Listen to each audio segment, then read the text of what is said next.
Only on iRacing will you see the Cup cars at Iowa. We in round 4 of the Rick Motec Cup Series for Extreme Motorsports and 99.com. Rob Haynes coming into tonight, winning 2 weeks ago before the break at Michigan. Mike Grominger second and Alan Elwood a third. Good evening and welcome everyone to MaxSpeedTV. I am Joshua Medlock alongside this week and tonight and every Thursday night that we are here. Logan Keiss joining me again. Logan, Iowa, interesting track and the Cup cars, new tire model. This should be interesting. Oh, Josh, this is going to be very, very interesting. I'm out here running around in a ghost car with these guys trying to feel out this new tire model with this car on this hot, slick track. And boy, I tell you, buddy, it's a blast to drive around, but boy, is it tough. Iowa, as we always know, is very, very bumpy, especially up on that top groove in turn 1 and 2. It's a recipe for a great race and a little bit of everything that we always talk about. As I lost it on turn 4. But man, it's rough out here. It's gonna take 2 to 3 laps to get these tires warmed up to temperature to where these guys are going to be able to go at it, man, and they are for sure going to go after it.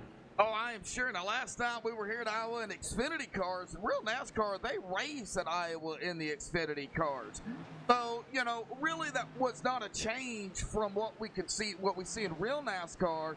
And last night we seen some 3 and 4 wide action. I don't know if it was by design or not, but we seen it.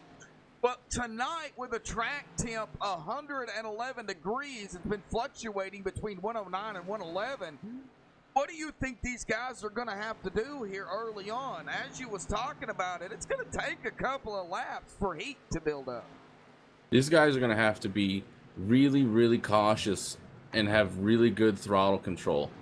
It's going to be key here tonight to coming away with a good finish and keeping all 4 fenders on your car, because man, I tell you what, I don't think there's enough wheel input once you start getting slide in these cars as light as they are to be able to save it, because boy, it is a handful if you don't get off the corner correct.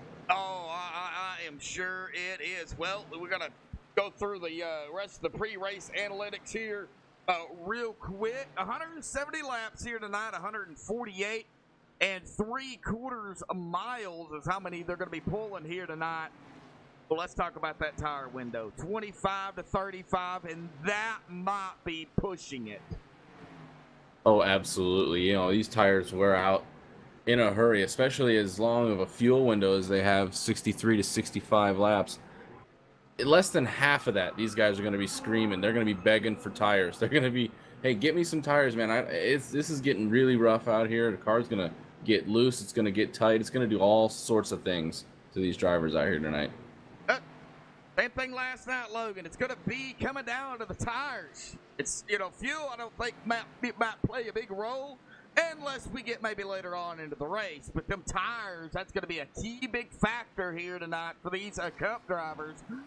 Fuel window, 63 to 65, as you were saying. Pit road, at 40 miles per hour, and they're running 160, 165 miles per hour here. So they're going to have to get it wound down, and when those tires are shot, it can be a little tricky getting it on pit road here at Iowa.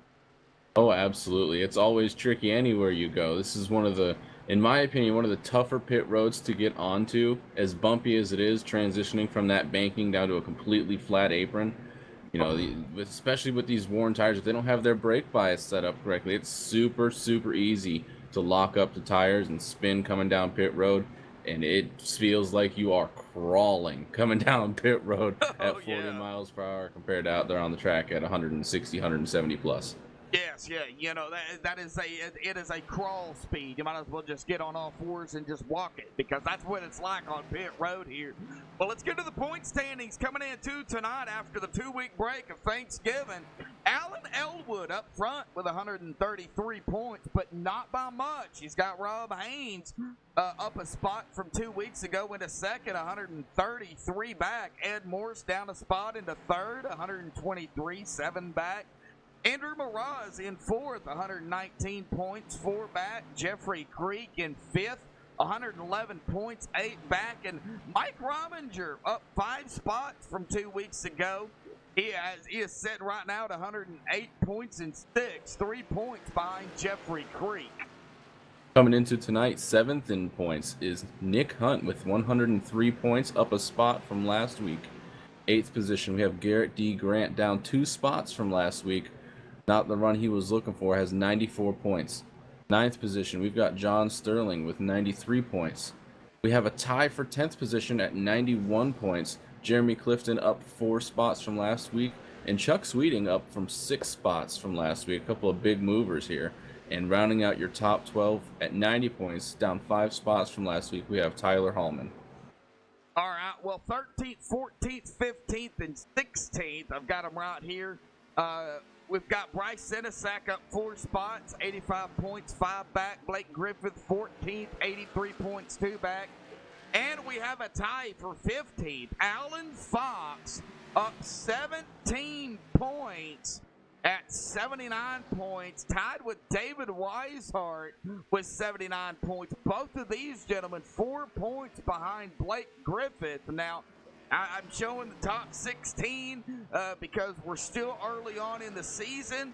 We're getting to halfway. Next week, we will be at the halfway mark of the regular season. So only 5 more races after next week in the regular season for these drivers, not only in this series, but in all the other series, to get the maximum amount of points they can get, because only the top 12 after round 10 will make it into the chase to battle it out for the championship. Oh, absolutely. You know, it's a battle around that 12th position all the way back to about 20th. You're fighting hard, trying to get every point you can get. I don't think anyone inside from at least 7th or 8th all the way back is safe right now. It's going to be a battle every week. Oh, yes, it is. Now, the Iowa is only 0.875, 148 3/4 miles. Now, we're going to go ahead and throw it out right here, Logan. Got about 4 minutes left in practice. We've seen these guys. They're trying to get it figured out here on this new tire model.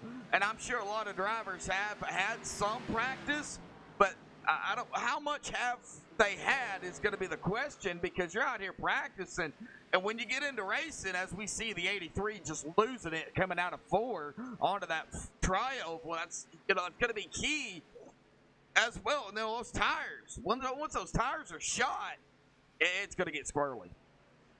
Absolutely. We're going to be talking about the tire and the tire fall off and the grip factor all night long. As you can see it here in practice, these guys are battling, trying to fight to keep what grip they can in those rear tires, because when the grip starts to fall off on those rear tires, it gets tough to drive and in a hurry. Well, who do you have picked here tonight? Have you went through the lineup here, who we have in here, to kind of make a decision? I'm going to go ahead and I'm going to take Cale Gale. You know, he's run really well. He ran really well last night, and I think he's going to put on a show again here tonight and come away with hopefully the win, if not another strong finish. All right, well, that is not a bad pick at all. Well, I am actually going to go right behind you here in a 6th position right here in practice. I'm going to go for the number 16 of Lee Overton here tonight. You know, I'm watching him here in practice. You know, he's not in the top 5 currently, but nevertheless, you know, you can start from the back and win it. So I'm going to pick Lee Overton. Absolutely. Anybody in the race tonight has a chance to win. We saw that last night in the Xfinity race. We saw that in the truck race. I know it was a different track, but, you know, it's anything can happen in these races, man. It's proven time and time again, especially in here in ExtremeMotorsports99.com in this series. Anything can and will happen. Anything can and will happen, and that's why they call it Extreme, folks. ExtremeMotorsports99.com. Go check them out. It is a very structured league, and they got rule book. They got it all. I mean, it's there. You want to go check it out, please do. www.extrememotorsports99.com.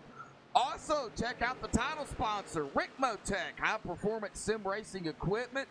Check them out, coming on board again this season for the Cup Series. Glad to have them back as well.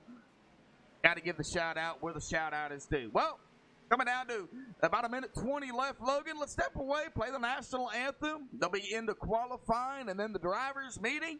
But we've still got more points to go down to when it comes to team points.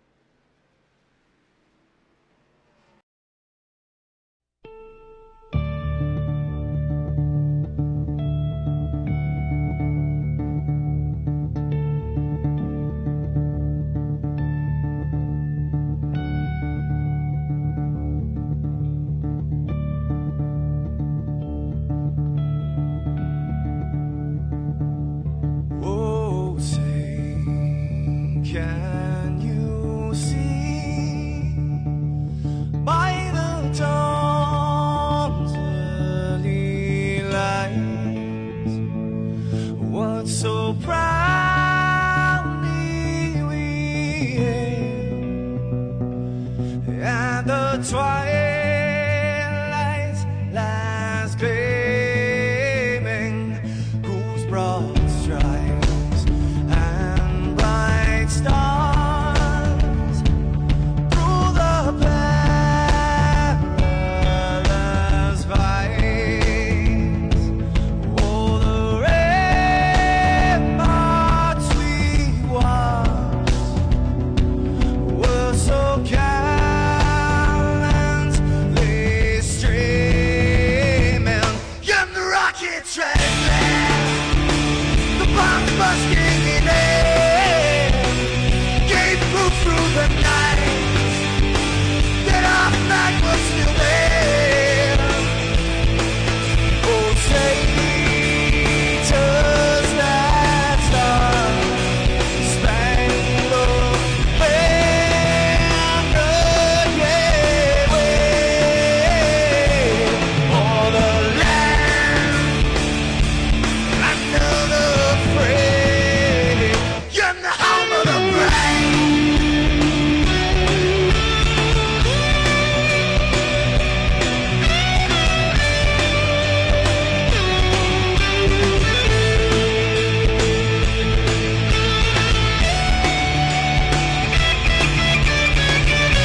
Alrighty, folks, back live here. Qualifying is underway, and right now we have the number 3 of John Sterling up front, Logan.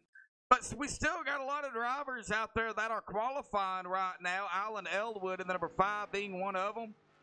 Davey Hendricks, Bryce Senesac, Darren Clement, all these guys and drivers still putting down their laps here in a qualifying. They only have 5 minutes to do so. So what does these drivers got to do here in qualifying? Do you think clean air is going to be a bigger key? I think trying to get the best starting spot you can to try to keep yourself out of trouble and being able to mind your P's and Q's really is really what these guys are looking for. We got Bryce Senesac 10th. Oh, got bumped back to 11th by Jeremy Clifton, currently qualifying 9th. But this guy's still, bringing their times in under a minute left here in qualifying, that they're looking to get the best starting position they can.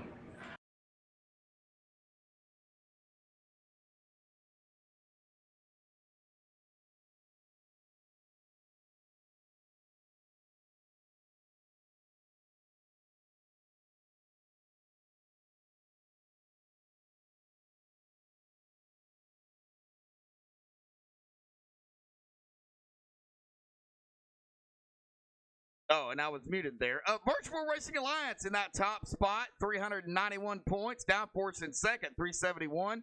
Samson Motorsports in third, 326 points. Primetime in fourth, 322 points. Performance in fifth, 313. Proformance Motorsports in sixth, 236. Maverick Motorsports in seventh, 233. Jacob Bell Racing in 8th, 215 points, and Hyperdrive Motorsports in 9th at 191 points for the Cup Series. Logan, you have the overall. Yes, sir. The overall throughout all 4 series that Extreme Motorsports 99 has coming into the night, the points leader, Samson Motorsports, in first place with 976 points. Second position is Performance Motorsports with 947 points. Third place is Virtual Racing Alliance with 945 points. Fourth place is Maverick Motorsports with 937 points. Fifth place is Primetime Motorsports with 922 points. Sixth place is Jacob Bell Racing with 862 points. Seventh place is Proformance Motorsports with 824 points. And rounding out your top 8 is Downforce Motorsports with 817 points.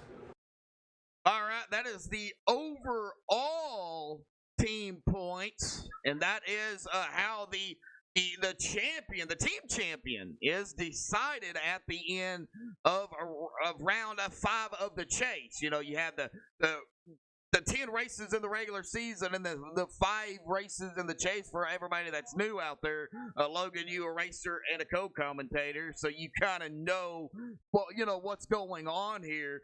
So that is how it's all decided, and right now it's really, really close. Well, we're only 4 races into the season. Absolutely. These guys are out here not only trying to vie for their individual championships in all 4 series that they're racing in, but they've got points drivers, 2 drivers in each series that are racing for a team, that are out here trying to score as many points as they can for their team to get their team championship as well. And it really, really makes it interesting, to stay tuned in all year and see what happens to make sure that these teams come away with individual and drivers championships and team championships. Exactly. Now you look at it here in the Cup Series, for the drivers, there's 4 drivers that's vying for points in the Cup Series here. 4 drivers for each team. So, as we take a look at it here, Performance Motorsports, Bryce Senesac, Mike Rominger, Richie Evans, and Nick Hunt.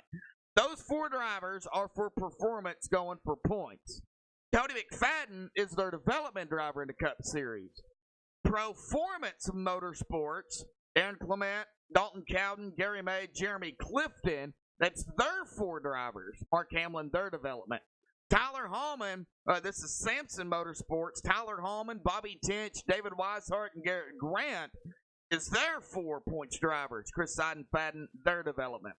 Downforce Motorsports, Andrew Mraz, Rob Haynes, Scottless Rambler, and Michael Mueller is theirs. Their 4 drivers, and Gary Wells is their Cup development driver.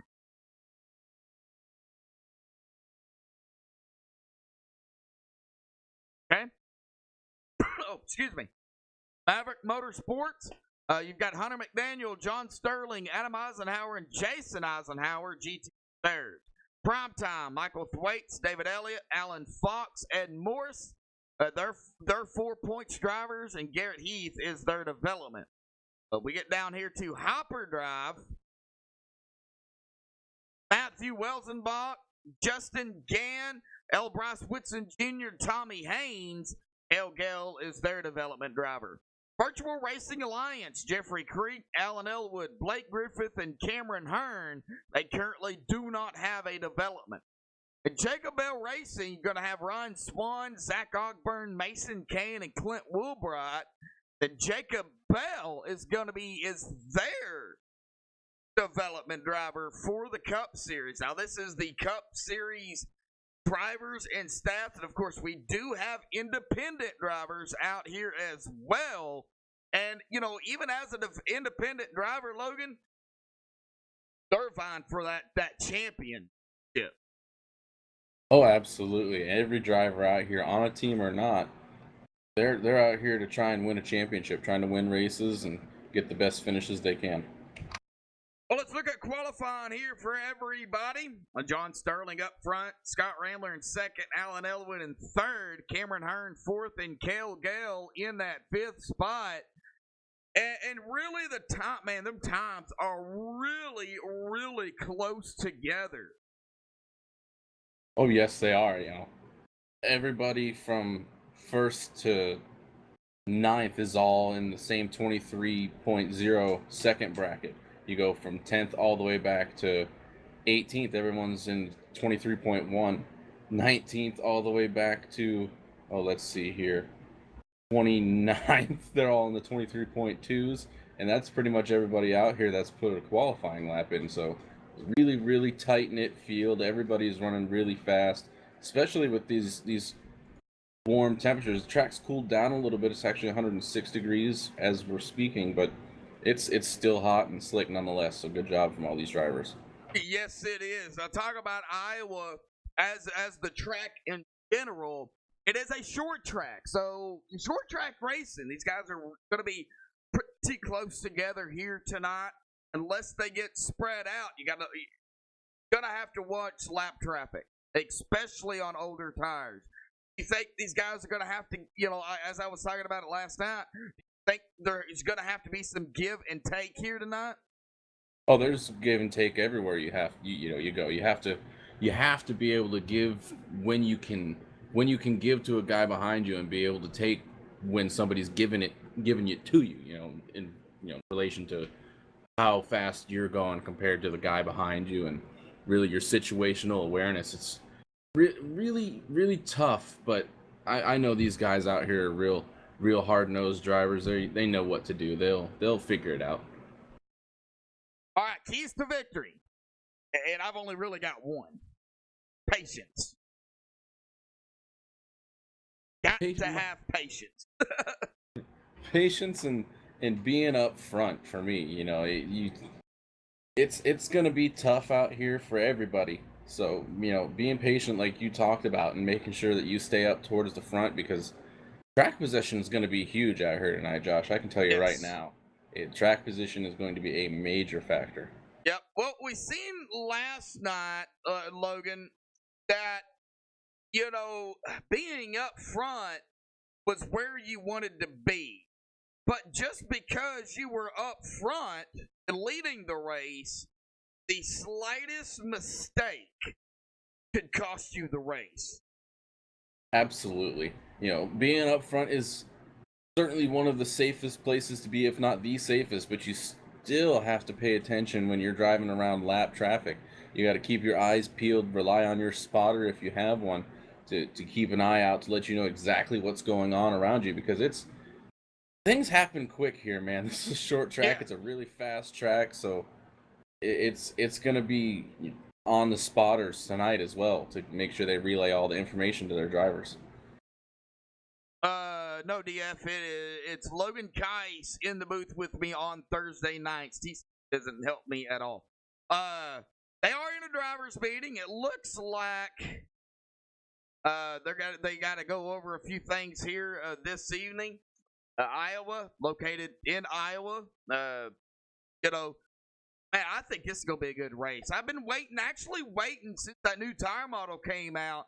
I've actually been waiting on this race, to be honest with you, because this is gonna really show how well these tires hold up on a track like this. It's going to show you how well the tires hold up, and it's going to show you how well the drivers are able Yeah. to drive the vehicles. Yeah. That's what I'm looking forward to, seeing how these guys are able. Sorry, tongue tied. They're able to manage the tire fall off and how quickly they can get their tires up to temperature. So it's going to be a really interesting, really fun race tonight for sure. Yes, it is. Well, let's check in chat here. Who we have? DF Williams, Cameron Hearn out there chatting it up here. Looks like Mike Grayson, Top Gear 222, Blake Griffith in chat. We've got 16 viewers here right now. I know that number is going to climb.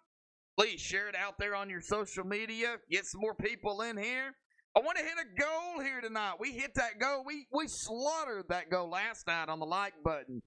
So let's see here if we can hit 30 plus likes here tonight, folks, for these drivers, this league. The sponsors here and for MaxSpeedTV, show some love out there.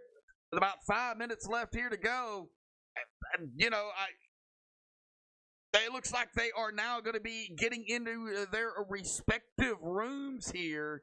So it looks like the admins, and I do got to give a shout out to the admins: Don Kidder, Andy Starcher, and it looks like Tommy Massey is going to be up there with them as well. So they're going to have 3 admins in the admin tower, and we've got a full field. Absolutely. It's what you love to see. It's what I love about Extreme Motorsports is you always have a full field just about in every series. Full field. Everybody's out there. It's what you really love to partake in as a driver. I love it on Tuesday nights. A full field is awesome. And we're going to have that here again tonight. Looks like some drivers did not qualify, some did. So let's go ahead and start here with our pole setter here tonight. I did get the confirmation that they are done. So let's get him up here. The number 3 of John Sterling. John, you got a copy?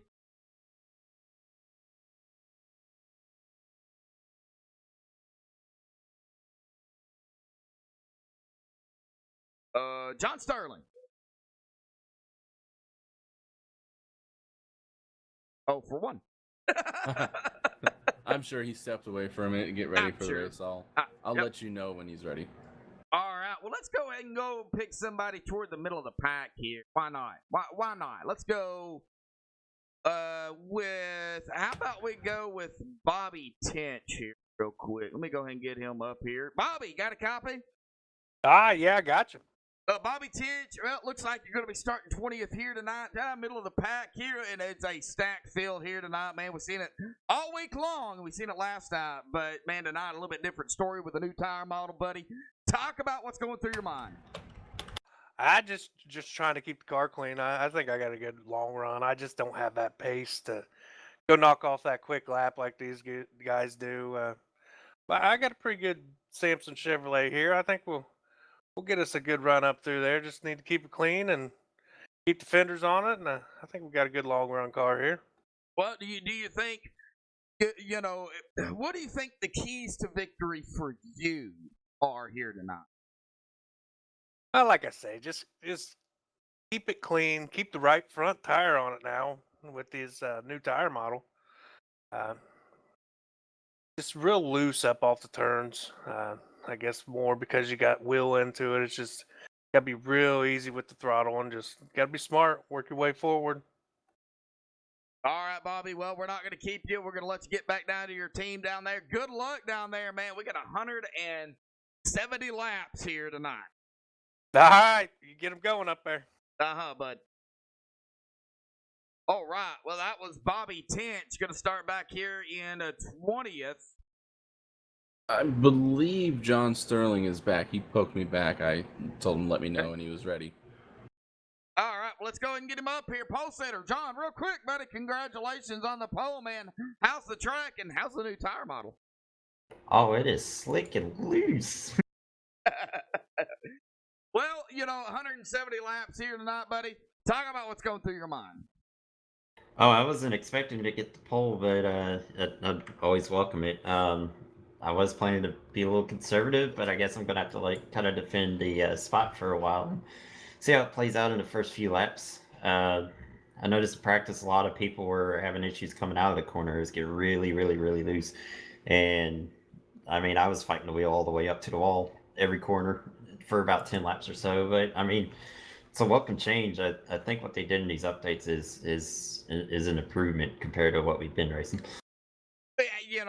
Going from last night to where they are not on the Xfinity car with the new tire model to going into tonight, do you think some of the drivers that raced last night that are racing tonight, they're going to have to quickly adjust?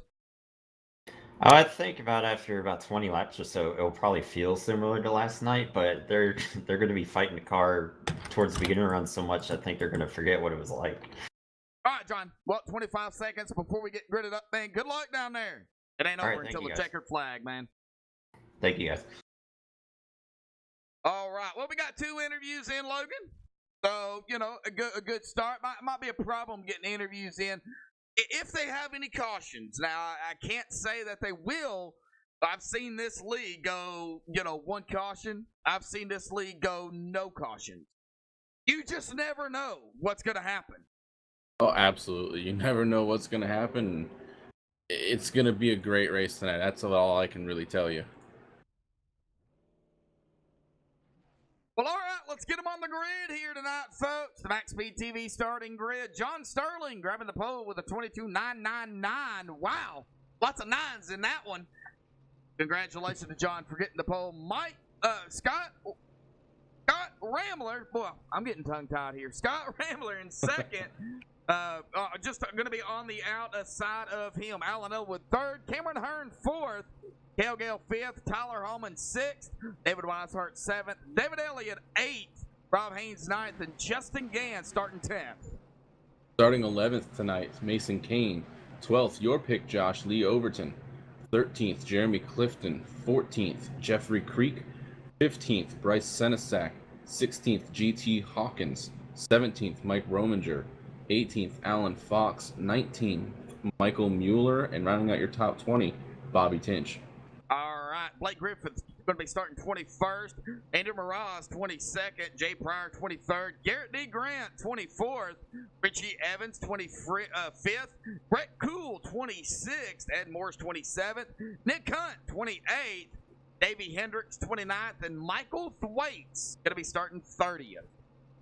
Starting 31st, we have Darren Clement. 32nd, Tommy Haynes. 33rd, Chuck Sweeting. 34th, Gary May. 35th, Dalton Cowden. 36th, Adam Eisenhower.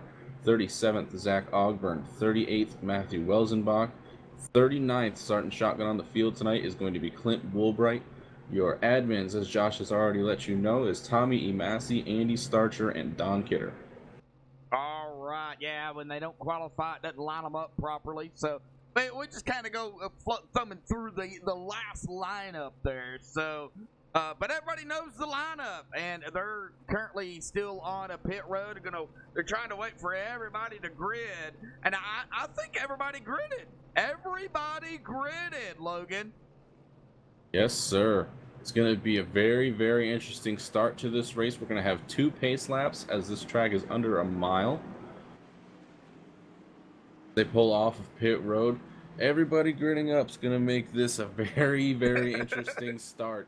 Be looking for some wheel spin. I'm sure everybody out there knows that the tires can spin, especially with cold tires. We know that. Just keep an eye out for it because this is going to be one heck of a start to start off this race here tonight. Yes, it is. As they make their way into 3 and 4 here, this will be the first lap under pacing to get this race going. Another shout out to Frank over at Rick Motec.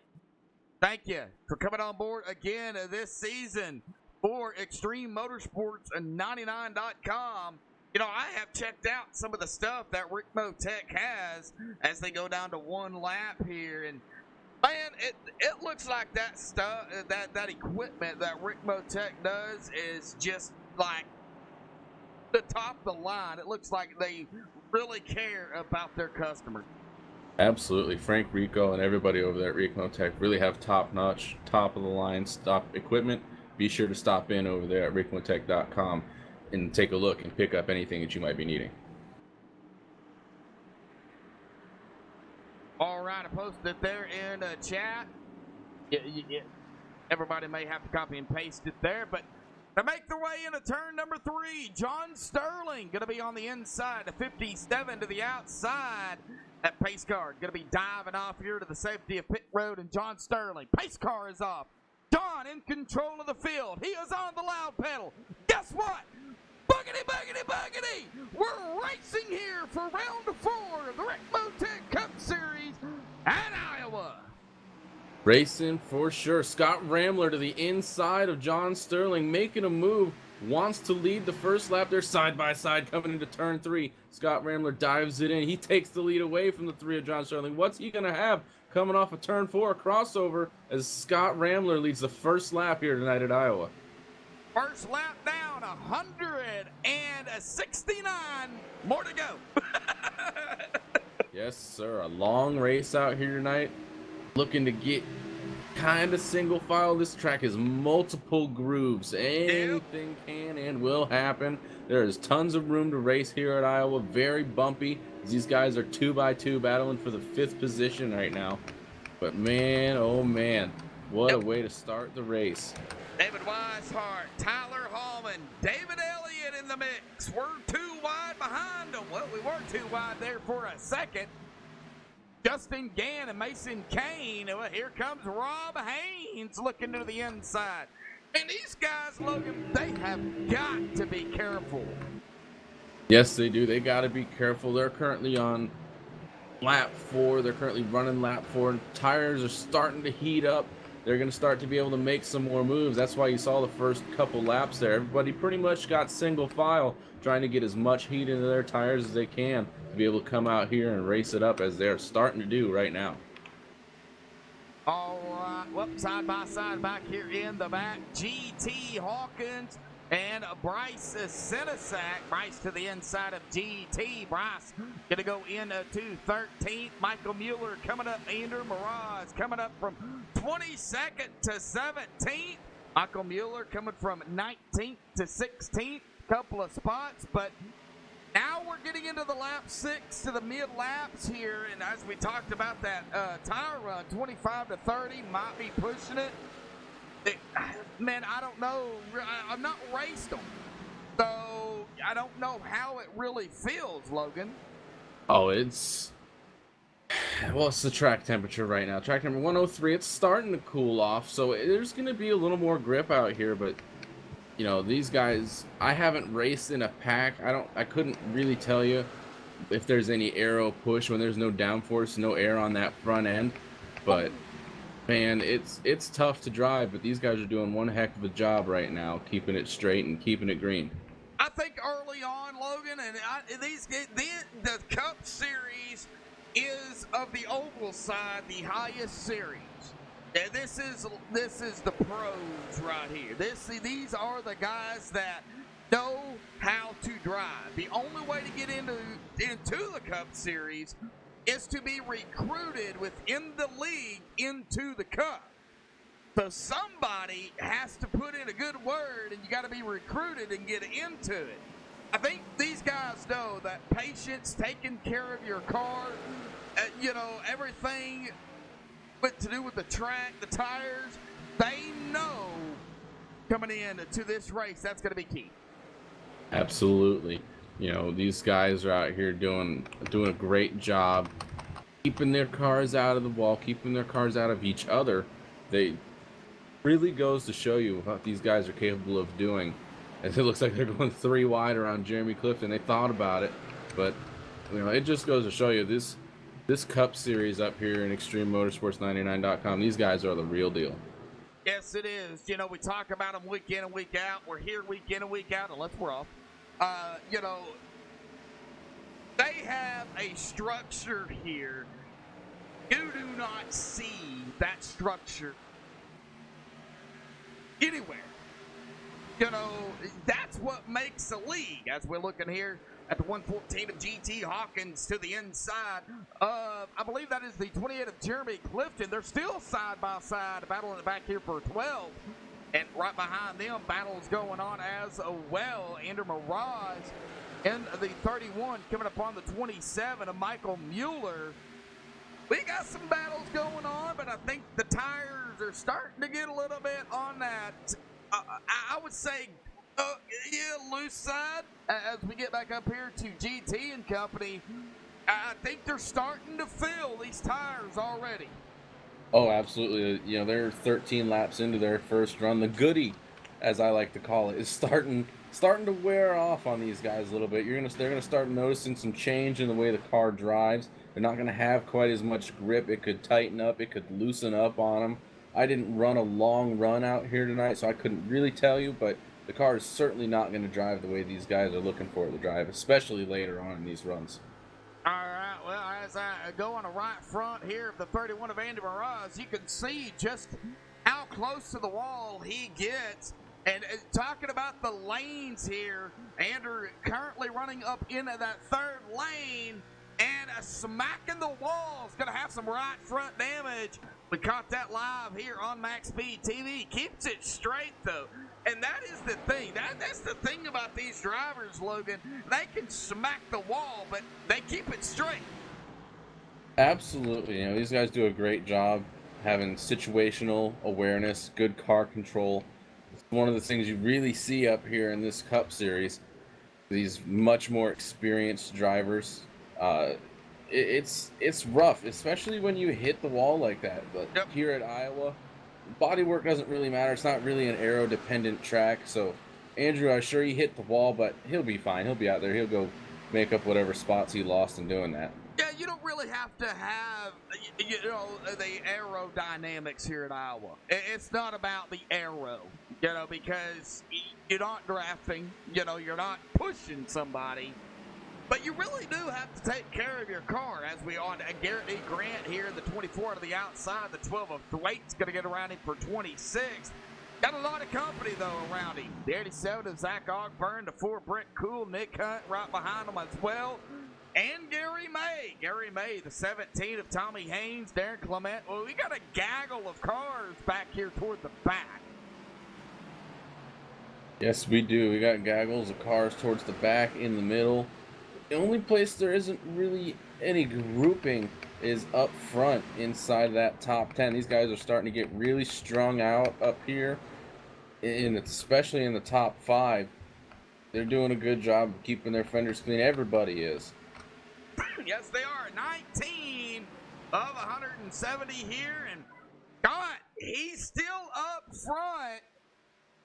But Cameron Hearn coming from 4th to 2nd. John Sterling back to 3rd.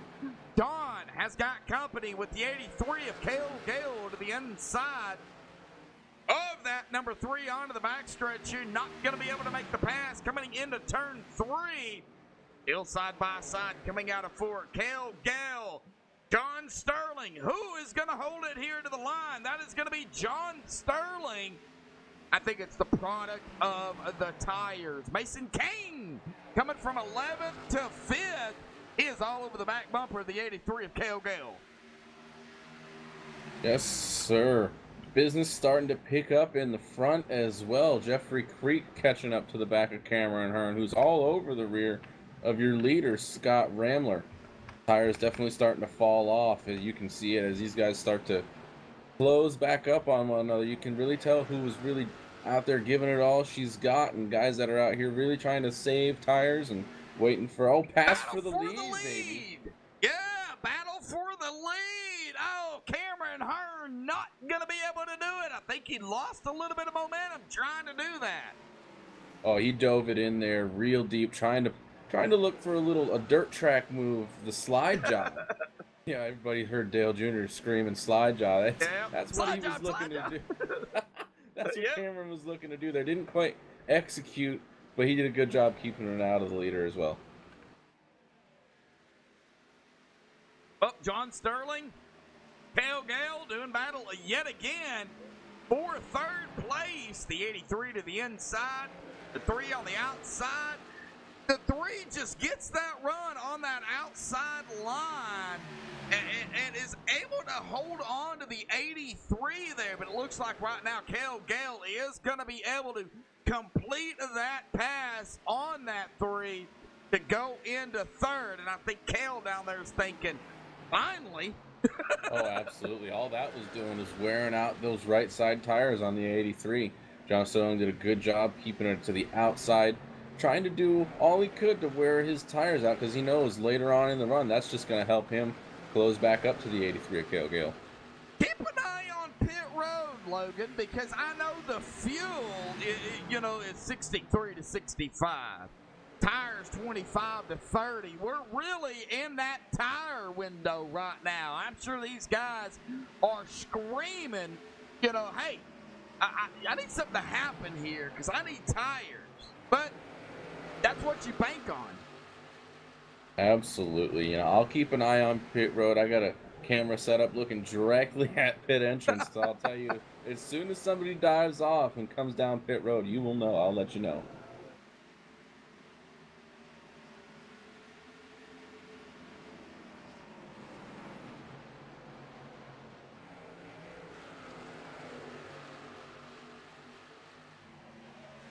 All right, well, as these guys still green flag racing.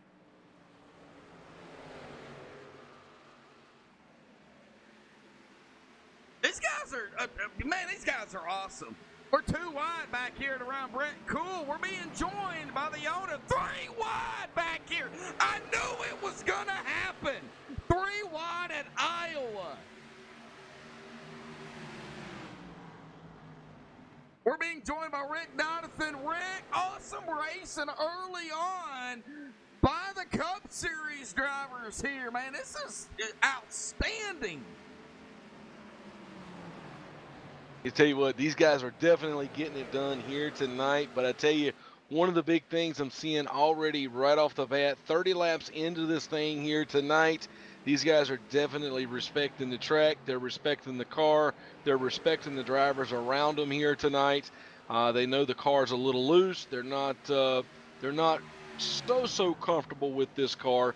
Not so comfortable with the new tire model, but they're showing a lot of respect out there on the track. But up here looking at the top 3, Ramler, Hearn, Gale, these guys are battling it out up here. Ramler looking good up there in the front. Hearn battling it out back there on the back door, about 2 car lengths behind Ramler, and Gale about 5 car lengths behind Hearn there. Guys looking good out there tonight, Joshua.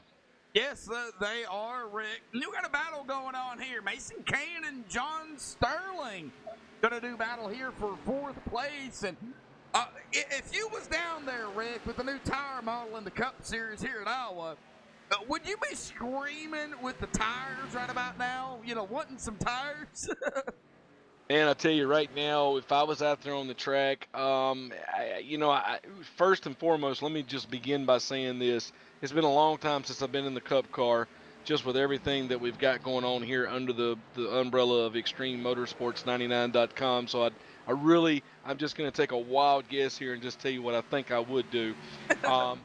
I would probably be hanging out in the back right now, just kind of taking it easy. But the competitive side in me tells me, man, I'd be up here trying to be up front as quick as I can because there's a lot of competition out here on the track. And if you sit around and just wait around, this race is going to get away from you real quick because these guys ain't hanging out and waiting around. Nope. They know there's competition out here on the track, and they better get up front, stay up front, and that's where you need to be from the start to the end of the race, or otherwise these laps are going to be over real quick. We're short track racing here tonight, baby. Yeah, we are short track racing here tonight. There are some short tracks on here, and this is one of those. There's even road courses. I don't think there's any road courses in the. We got a spin. The We got a leader. spin. The leader spun out. Oh, the leader, Scott hung on to it. Rambler. Yep. It looks like Hearn got into the back of Rambler there, but Rambler was able to hang on to it. Hearn got into it just a little bit going down in there to turn 3 and 4. Just got into the back of him just a little bit. Rambler checked up and just got a little bit of a push there, but was able to hang on to it. That got the caution brought out. Well, 36 laps, Rick. I mean, first caution, not bad with what they're having to deal with down there. We're taking a look at it here on the MaxSpeedTV replay. Scott Rambler up front, the 15 right behind him, and we see it right there, contact made, and that sends Scott Rambler around. Now, the cautions, like I have said before, Rick, they're thrown by iRacing. The admins do not throw those. So iRacing deemed that as a necessary caution and threw it.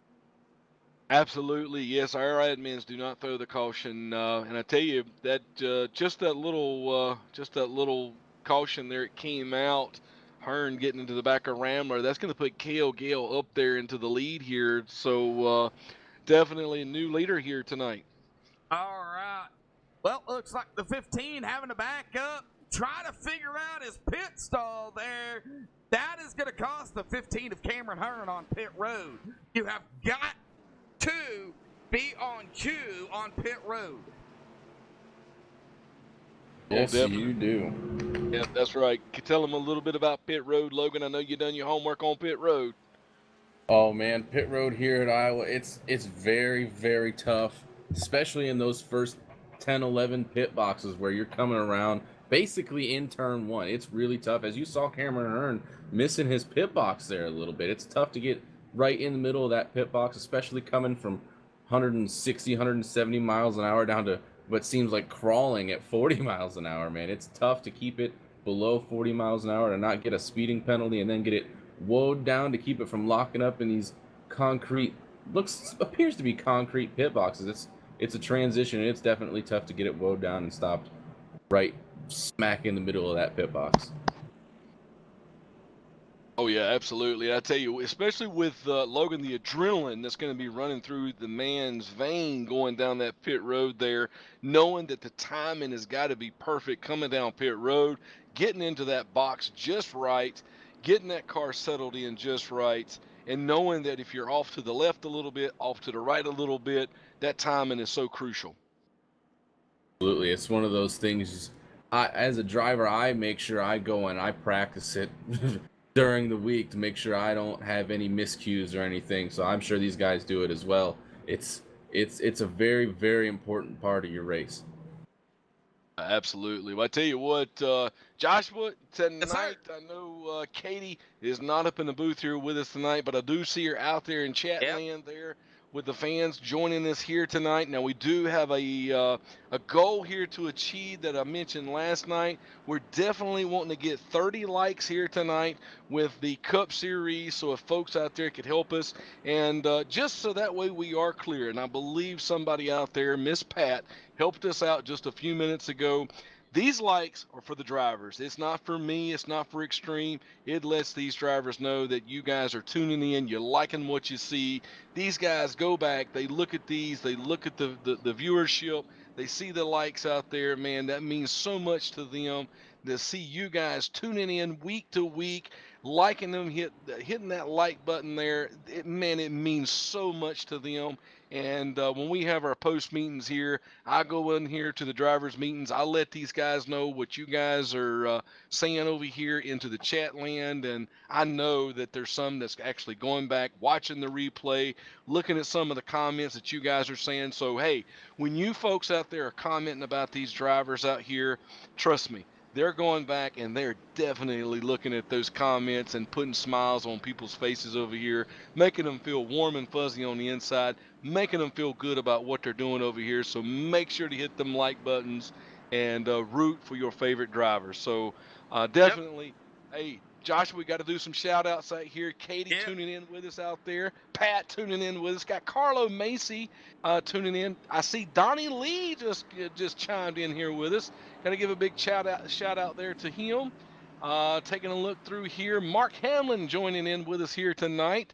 Want to thank Mark for tuning in. Let's see here. Alan Hilton tuning in with us here tonight. DF Williams tuned in with us last night, here tonight. Good to see you 2 nights in a row there, DF. Thank you for being here tonight. Hey, where's our moderator at, Joshua? He hasn't made it in yet, but I'm sure he will. Well, we definitely want to see him here. I'm looking for him. And of course, Cameron Hearn out there on the track. He obviously tuned into the chat session. Mike Grayson, thanks for tuning in, man. Blake Griffith, he's out there on the track. But yes, Top Gear 222, folks, we appreciate you guys tuning in with us here week to week, Monday through Thursday. Hey, Oh, don't we got forget, one in the wall. Sorry, one in the wall in the inside and infield grass. Oh man, sorry about that. Oh no, go ahead. There's no caution. Keep going. But there we had a car coming down the front stretch. Probably the cold tires we were talking about into the inside wall. I didn't see how hard he hit it. Looked like he hit it though. No caution came out. No sir. Good deal. So we're still green flag racing out there. Scott Ramler back up in the lead there, was able to get the car, knocked the dents out of it. Maybe not a whole lot of damage out there on his car, Joshua. Yep. Cale Gale, it looks like he's still showing to be in second place right now, so he's definitely going to be dialed in here. I know he was looking forward to being here at Iowa tonight, wanting to dial the car in. So we'll definitely be looking forward to seeing him make his way back up there toward the lead. Tell you, want to tune in and tell the folks out there a little bit about the teams. Right now, on the team leaderboard right now, we got Samson Motorsports at 976 points on the team leaderboard. This season, folks, we got 9 teams that are involved, and Samson Motorsports right now is sitting in first place as of right now. And just to tell the folks a little bit more about how the teams work, they've got 4 drivers in this Cup Series that are points drivers. They've got 2 drivers in the Xfinity Series that are points drivers. They've got 2 drivers in the Truck Series that are points drivers. And they've got 2 drivers in the K&N Series that are points drivers. All of those drivers' points are added up at the end of the week for a total tally. So that way, those points are continue to keep adding up, and at the end of the season, we will crown the team champion. So definitely Samson Motorsports, again, sitting at the top of the leaderboard. Performance Motorsports sitting in second place. Virtual Racing Alliance sitting in third. Maverick Motorsports sitting in fourth. Primetime Motorsports sitting in fifth. Jacob Bell Racing sitting in sixth. Performance Motorsports sitting in 7th, Downforce Motorsports sitting in 8th, and Hyperdrive Motorsports sitting in 9th position right now. So definitely want to see how this thing shakes out by the end of the season. We are still early on into the season, Joshua. Yep. Yeah, we are still early on. We're only round 4, round 5 next week. For the Oval Series. Of course, we'll get to that as we go 2 and 3 wide back here. We were 3 wide earlier. Now, Rick, we got you up here. We're still green flag. I've got to ask, who do you have picked to win it here tonight?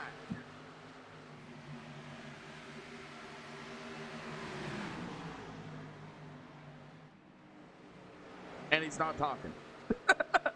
Tonight, I believe my pick is going to have to be, I've talked to him on the phone today. He was pretty hyped up today, pretty excited, looking forward to tonight's race. I am going to have to go with Cale Gale. I think Cale Gale is going to take home the win here tonight. I believe he's been pretty consistent so far this week. Looking forward to tonight's race. Tonight, he's coming into tonight's race in the Cup Series as a development driver for, I believe it's going to be for Hyperdrive Motorsports.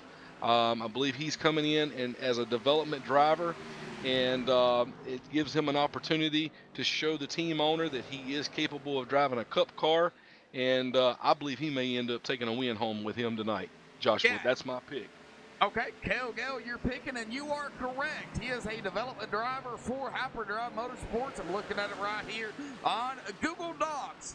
So, Google Docs, thank you. You know, it comes in handy for sure, Rick. So, yeah, Kel Gale for Hyperdrive Motorsports, a development driver. But, you know, in a sense, Rick and Logan, we have 38 drivers out there on the track here tonight, and it's short track racing. It is still anybody's race. Absolutely. Iowa is fast-paced, quick, small, fast track, man. It's one heck of a track to drive, and anybody can come in here and sneak out a win. Well, I tell you what, definitely want to give a big shout out. Notice Curtis Vollmer, the 33 is going to win it here tonight. That is his pick out there, David Weisenhart.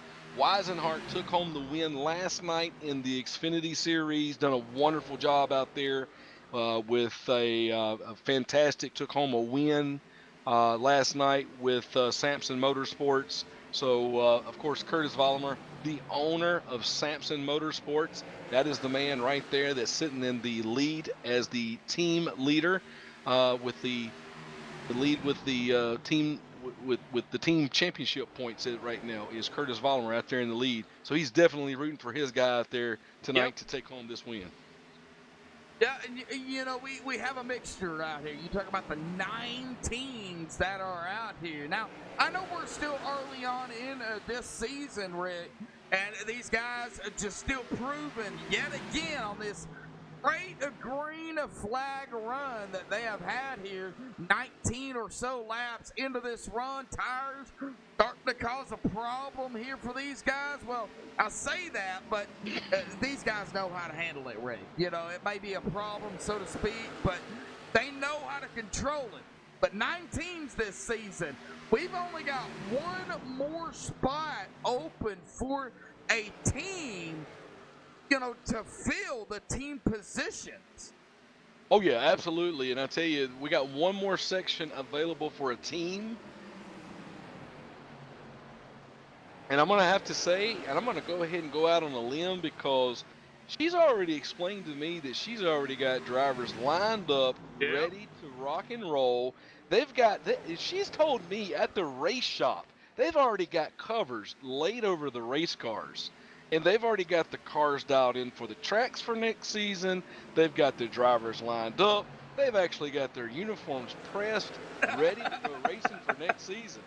And that's Katie Dugas. She says she is ready to get her team started next season. So that's going to be 10 teams for next season. We're going to be maxed out for teams next season here at ExtremeMotorsports99.com. So look for her to be a team owner next season to be battling out here for a team championship. So I'm pretty excited to see that, and definitely going to be seeing some girl power here. So, well, get used to the name, Misfit Motorsport. Now, I don't know if it's going to be called another name as well, but get used to the name because you're probably going to be seeing that next season. That's right. That's right. So I'm sure Pat T is probably, she's definitely going to be still pulling for those Pryor boys, but she'll be jumping up and down, pulling for those Pryor boys, but she's liable to have one of those Misfit shirts on as well, showing her support for the for girl power. Girl power. Well, awesome racing. We only had one caution. We're coming up on almost the halfway mark here tonight. These guys are still, you know, racing it up. Now they're pretty much single file, and we're still early. You know, that might be a good thing, Rick and Logan, is single file to wind down some more of these laps as this race progresses. Tires, big key. You know, they're dropping down to almost 109 miles per hour going into the corners. That just shows you the tire fall off here at Iowa with the new tire model. Yeah, absolutely. The tire model with the tire fall off that these guys, it's really, really on the driver to manage those tires and keep the goodie I referred to earlier on there to keep as much grip as they can throughout this nice long green flag run we're going through right now. And you can see it. Some of these guys are starting to get loose middle to exit of all Yep. these corners out here. It's slick for these guys, so it's not a cakewalk. It's John Oh! Sterling sideways there off of turn 4. Yeah. Yep. So you John can see Sterling. the tires are definitely falling off, and it's going to be challenging for these guys to start racing as hard as they are. Now, Logan, I know you've done some homework here today at Iowa with these Cup cars here. What kind of window are we looking at for tires and fuel? Fuel can go as far as about 60 to 63 laps. Tires, man, these guys are already feeling it. It's about 23, 25 laps on a set of tires before they're really begging for a new set. There you go, 23 to 25 laps, you say, on tires? Absolutely, yeah. That's about where it starts to get really, really loose on these guys. Now, if they're crazy enough, they'll keep driving. These guys don't want to lose positions. We know that. So that's just where these tires really, really start to fall off, is around the 25 lap mark. Fantastic. Well, I tell you what, looking over at the chat here, Timothy's ass, you better turn them thumbs up now. I tell you what, now we try real hard to get those thumbs turned up. Hit that like button. We're at 18 likes right now. We got 40. almost 40 people in this Yep. room. Hey, 40 viewers. 12 more likes is our goal here tonight. That's what we're shooting for. Hey, reach over there, smack that like button. That's what we're shooting for. Help us get to that goal here tonight. Show these drivers that you enjoy watching what they're doing out there on the track here tonight, guys. And they're proving it yet again, Rick. Each and every week we see it here at Extreme. You know, this Cup Series, this Truck Series, the Xfinity Series, the K&N Series. You know, you have your low tier to the high tier. You know, the only way to get into the Cup Series is to be recruited, Rick, into the Cup Series.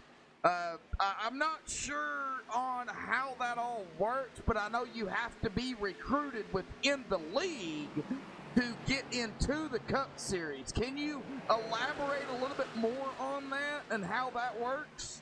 Oh yeah, absolutely. Well, I tell you right now, we're definitely 40 plus cars in each series, Monday through Thursday. Everything from the K&N Series all the way up to the Cup Series. And Old 16 Lee Overton loose off turn 4. Sorry to cut you off there, but nope, man, you're fine. Hey, just kick in whenever you need to, brother. absolutely, he's feeling it, man. These tires are certainly wearing off. They're looking to go 3 wide out of turn 2, possibly. All right, go ahead, Rick. We'll watch it. Yep, no problem. Just so the viewers know how things work over here, that you know, from the K&N Series all the way up to that Cup Series, you know, when we get new people in, new folks, new members, we get them all fitted in here between the K&N and the Truck Series. When we get to that Xfinity and that Cup Series, of course, the Cup Series is by invite only. Now that we get to the point where we've got team owners all in the Cup Series itself, basically the only way to get into a cup car is basically being hired in and given the opportunity to basically to be given a ride in a cup car, to get into a team, to get into a cup car. And now that we look forward into 2020 and we get into the new season, and we've got 10 teams. I mean, that's basically what it's going to boil down to is a total of 10 teams. It's a 40-car field. We've got to leave a few slots there available for our admins to be in the race, so that way we're getting accurate statistics out there on the track. So, you know, it's basically the only way to get into the Cup Series. Oh, the 12 of Michael Thwaites off the track. Good save by the number 12. What a save there. Man, that could have been bad, but this proves that these guys in the Cup Series, Rick, they know how to save the car. They're drivers, that is for sure. They are drivers. They know how to wheel this thing around here. That is for sure. Oh, man, that could have been bad, but he did what he had to do. He's still getting loose, Rick, so go ahead. We're going to keep an eye on Thwaites. Absolutely. But I tell you, it's we're getting more and more of our returning members that are here with Extreme Motorsports. You know, and the team owners, we're limiting them as far as the amount of drivers that they have in each series. You know, drivers are going to have to earn their way from one series to the next until they get to that Xfinity series. And there's slots available for non-team owners to be able to run in that Xfinity series as of right now. But as competition gets stronger and stronger, it will get to a point basically where a lot of team owner base will have a lot more control over who's out there on that track. Right now, we're actively recruiting for our super late model series that will run on Tuesday nights. We currently have a little over 800 members with us at ExtremeMotorsports99.com. For some folks out there that may not know that are hardcore NASCAR oval style racers, we have a ton of racing over on our roadside. And all of that is broadcasted as well. And for some folks that don't know, we've got guys over there that are ranked first, second, third, and fourth in the world that race on our roadside. We're not only broadcasted on a local base here, but we're actually broadcasted and televised over in Europe on our roadside. So our membership base has basically exploded here at Extreme Motorsports. So now we're having to get into going to short track racing. And as we're getting into the short track racing, and when we do that, more of our higher divisions will get tougher to get into. The lower short track racing will be more competitive, and then those team owners will start looking at those short track racers and start developing those drivers just like the real deal, like the real world. You know, it's just like Rick Hendricks and Richard Childress. They go out to their local tracks and they see these young kids racing these super late models out here that are just becoming dynamic out here, and they grab that attention and they keep eyes on them and start offering them rides in a K&N car or a truck series ride. We're going to make it that realistic here, Joshua. Well, yes, we are. We're getting there. You know, it takes everybody. It takes a teamwork here. The fans, the league, and everybody in between. The sponsors tonight, Rick Motec. A big shout out again. Caution. Yes, it looks like the 79 might have been involved. Matthew Welzenbach. Let's go back and take a look at it here on the MaxSpeedTV replay and see what happened to Matthew and company. He was around some drivers here, so it might have been product of the tires. They were out here at about 47 laps. Good Lord.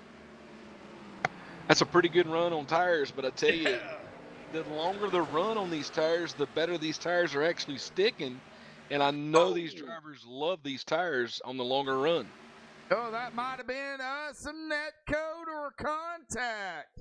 Don Kidder, Tommy Massey, Andy Starcher will take a very close look at this one, but the 79 and the 86 involved. That sends the 79 and the 86 both into the outside wall, and the 86 look like having the significant damage there.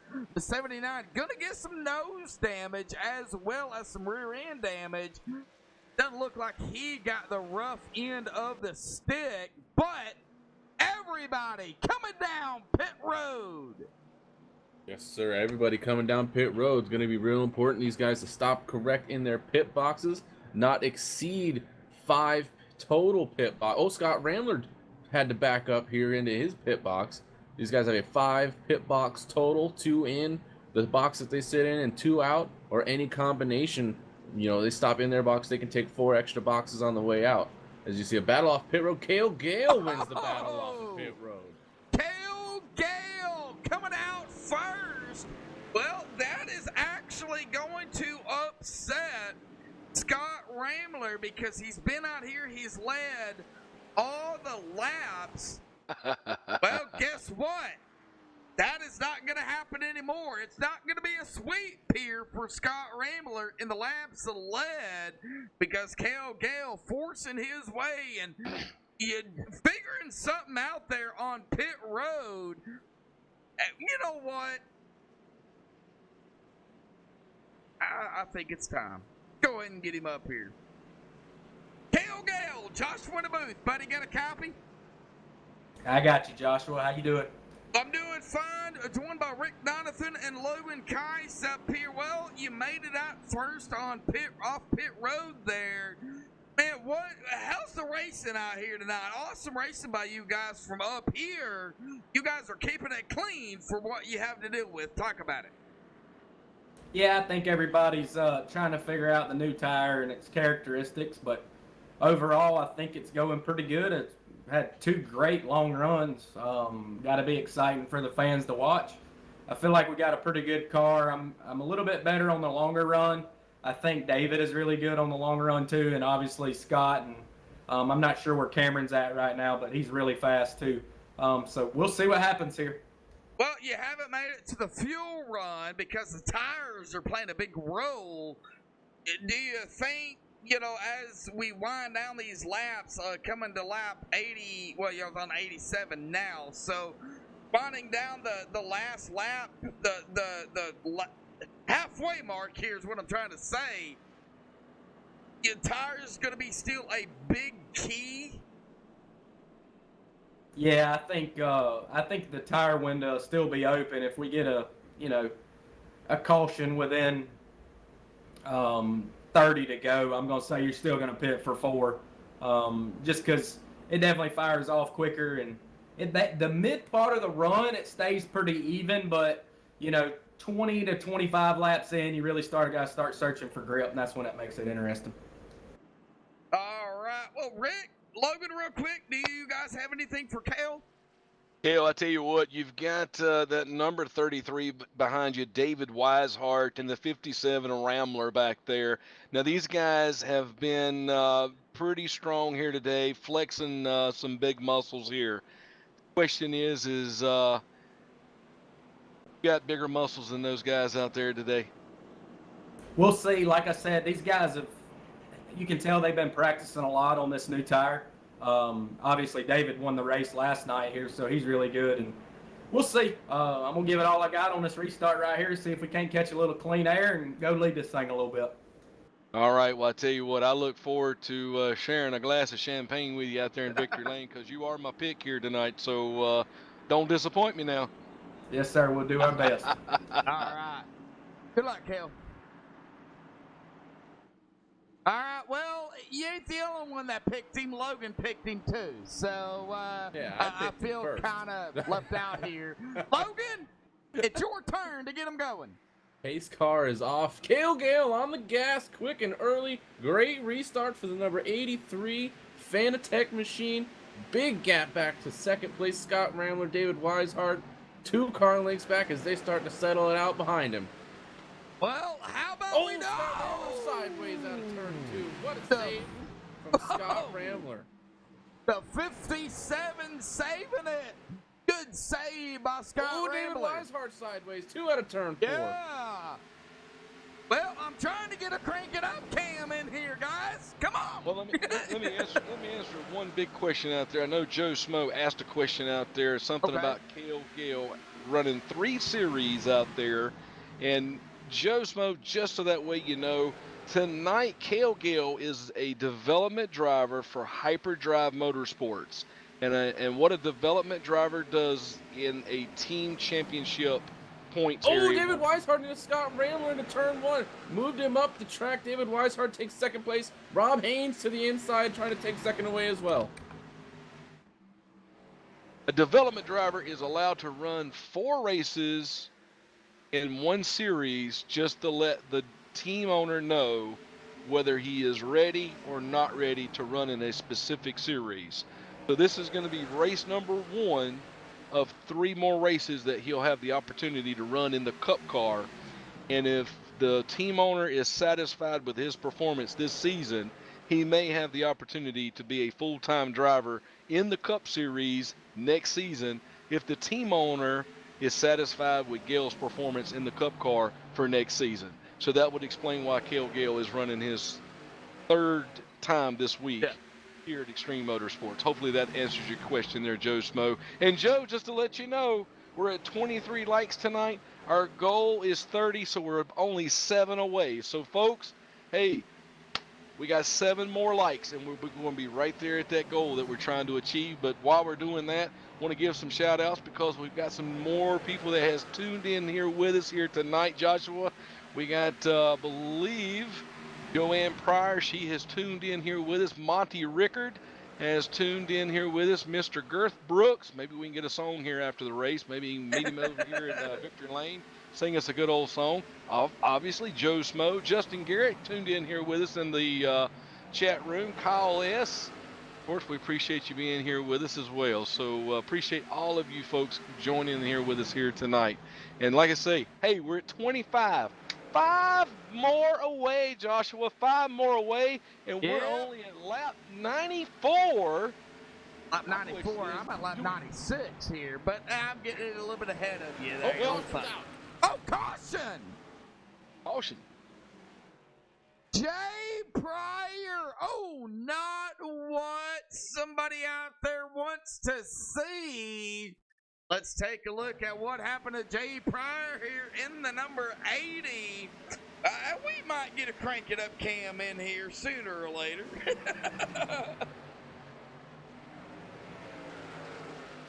We're taking a look here at the number 80 of Jay Pryor. Myself, Joshua Medlock, Logan Keiss, Rick Donathan up here in the booth. 3 wide. As we take a look, right there is where it's going to happen at. Boy, the admin's going to have a time with this one.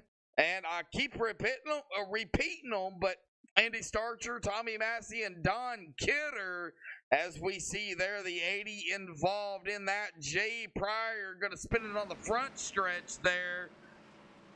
Making contact. Might be some net coating there too, but like I said, not my call. No, pit road is busy again, Joshua. Everybody coming down pit road. Going to be real important to stop right in your pit box. Scott Rambler trying to get into this box correctly again. Like he did so that time. Let's see for the race off of pit road what that's going to look like. All right.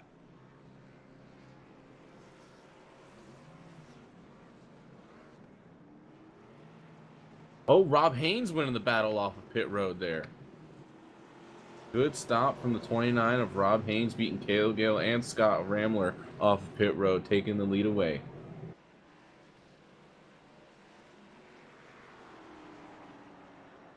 All right. Well, we go back up here. Looks like Chuck Sweeting gonna stay out. Rob Haynes, as you mentioned there, Logan winning the race off of pit road. And speaking of Rob Haynes, coming in tonight, winning 2 weeks ago at Michigan. What do you say?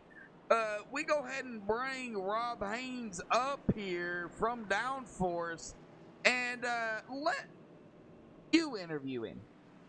Alrighty, Rob Haynes, Logan Kai's in the MaxSpeedTV booth. You got a copy, buddy? Yeah, I got you guys. Well, winning the battle off of pit road there, man.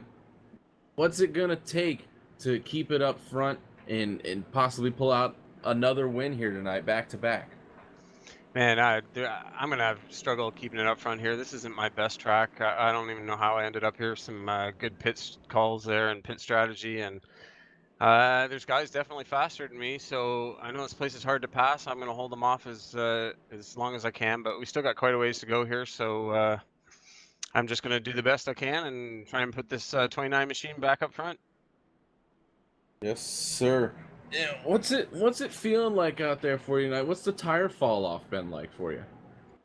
It's pretty severe, actually. You get a good run between about lap 5 and lap 20-ish, early 20s, and then it starts to go away again, and you guys start chasing the back end. Yeah, and it's a tough place to pass. The only time you're going to get by a guy is if you get beside him on the inside and he makes a mistake coming off the corner.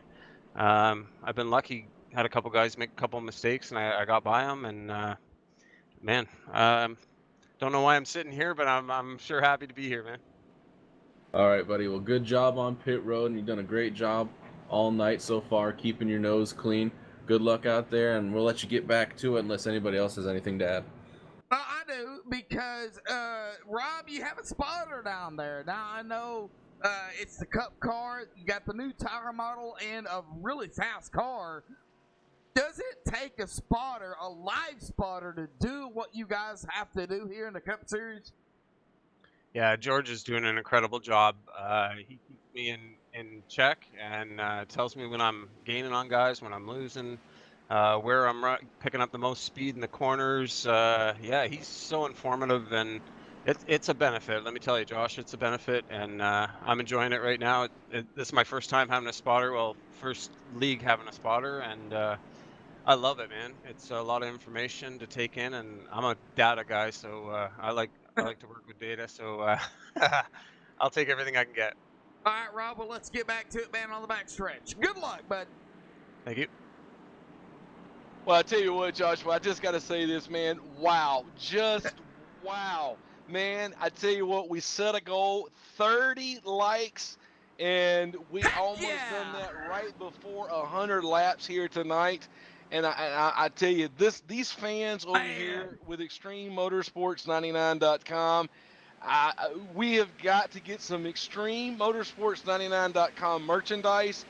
We are going to start passing some things out. We've got to. I've got to get some things on order. Oh, get on it! It is a big one here at Iowa. I believe that might have been with the cold tires. However, it looks like Gary May involved in this. Not sure if that's where it started, Logan or Rick, but caution is out right after the restart.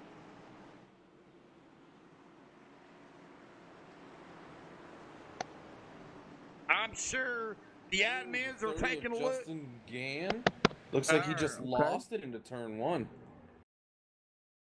All right, well, let's go over here to Justin Gann. This is why I have help.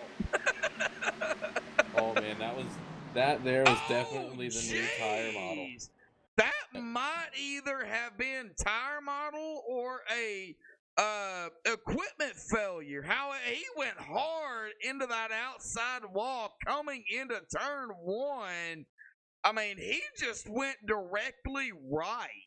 So No, I can tell you from experience, Josh, that's cold tires to the T. He went down into turn one expecting one thing, and he turned it down trying to get to the bottom, and it just got loosened. It doesn't take much to overcorrect these things, and it turns you right into the outside wall. Real unfortunate for Justin Gann.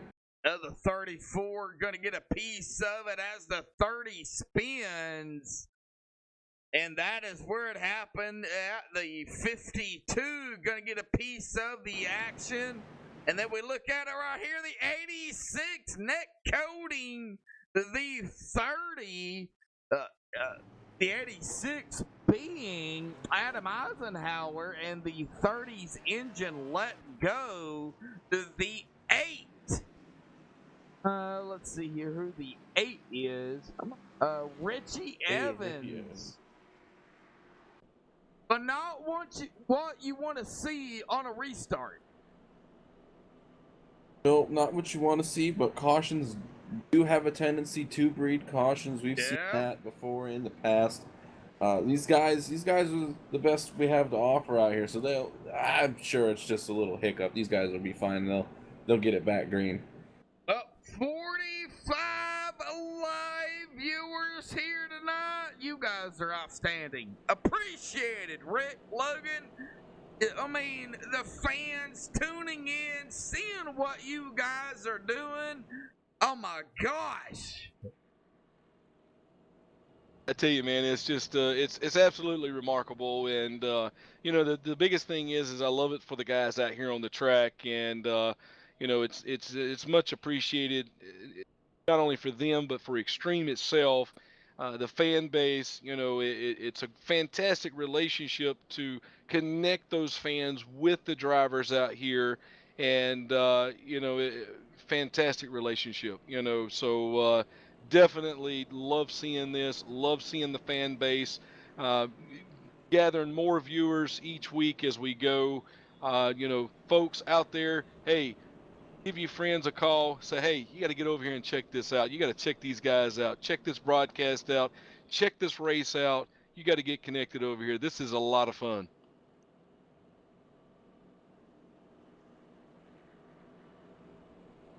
All right. Well, it looks like Chuck Sweeting up front here as we take a look at the caution count here tonight. 4 cautions, 18 laps. We still have 65 laps to go here tonight. 2 lead changes. That's all we've had here tonight is 2 lead changes. Competition has definitely been tough here tonight, but I tell you, the driving has been absolutely fantastic. These drivers, I tell you, within reason, they have been patient, and at some point in time, they've got to get on that gas, and they've got to take a few chances here and there, and try to grab a spot here and there. The laps are starting to wind down. But the driving has been fantastic. The drivers have been patient. They've showed a lot of respect for each other out there on the track. I tell you, fantastic job out here at Iowa, being a short track, car being loose out here, Joshua, Logan. Man, I tell you, my hat's off to these guys out here tonight. Absolutely, I'm with you, Drick. The driving has been exceptional. The give and take has been great as the pace car pulls off.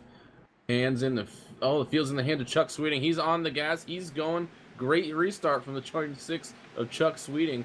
2 to 3 car lengths back to Scott Rambler, taking the second position away from Rob Haynes. Cale Gale on the outside, trying to make some headway there as well. Currently in the 4th position. A little twitchy here out of turn 2. Takes the 4th position away as he comes down into turn 3. All righty, folks. Well, we're over halfway. We're in the century mark here. 109 laps here. Let's go ahead and do a little bit of cranking up here on Max Speed TV.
Alrighty, folks, we are under caution here. Under the crank it up, it looks like Jeremy Clifton might have been involved in that. Let's go back here and take a look at what happened to Jeremy Clifton. in the number 28. And it looks like side by side between him and the 24. Looks like Jeremy pulls it out. Oh, right there. The 31 and the 28 might have made some contact. Andrew Mraz just is gone. Incident limit, maybe? I am not sure. It looks like contact between him and the 28, and he was gone.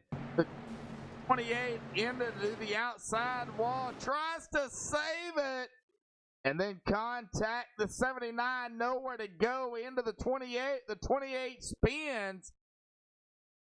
12 of Michael Thwaites, the 00 of Nick Hunt getting around, but on the track is the 28 of Jeremy Clifton. And of course, pit road is busy. We are over the halfway mark. We are going to step away here, play a Rick Motec commercial break. Another shout out to Rick Motec. So here we go, folks. We'll be right back.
All right, we are back here. Some strategy being played, some strategy calls coming out here. David Weishart, Mason Kane staying out, getting that valuable track position that we've talked about here at the top of the broadcast here all night. Cale Gale taking 2 tires there under that last pit stop there, coming off pit road in first position, taking right side tires only.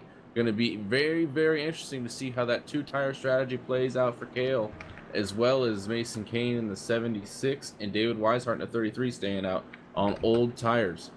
So these guys are out here, not exactly sure how long they've been out there on those tires. Not sure what the fall off may or may not be. Possibly some wheel spin from these guys on the front row, but everybody doing a good job. Chuck Sweeting coming off pit road 5th. He's strategy there. He played staying out a couple cautions ago. Currently running in the 6th position, getting some fresh tires with everybody coming off pit road. Good move from Chuck there. I'll go through your top 10. David Weishart 1st, Mason Kane 2nd, Cale Gale 3rd, Scott Ramler 4th, Rob Haynes 5th, Chuck Sweeting 6th, Cameron Hearn 7th, David Elliott 8th, Hawkins 9th, and Michael Mueller rounding out your top 10 as they run.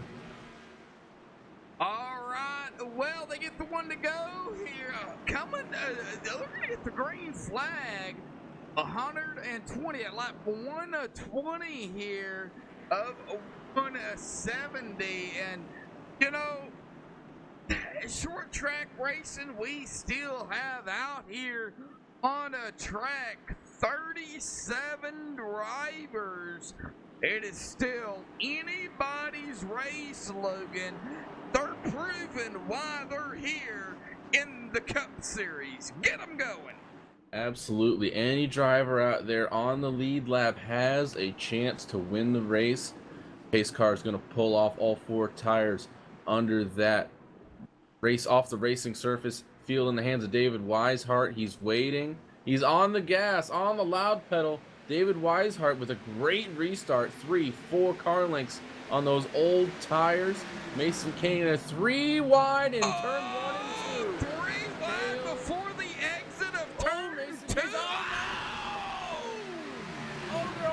it down the backstretch. Oh, no, not what you want to see.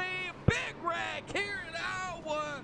We are going to go over the rule book here in just a little bit. So let's take a look at what happened here on this caution, Logan.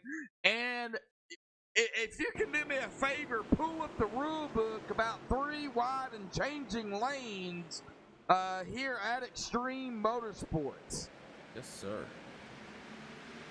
There are no changing lanes before the start-finish line. Now, we see here everybody's okay, but there's no 3 wide before the exit of turn 2. So, I don't know if you would call that 3 wide or not.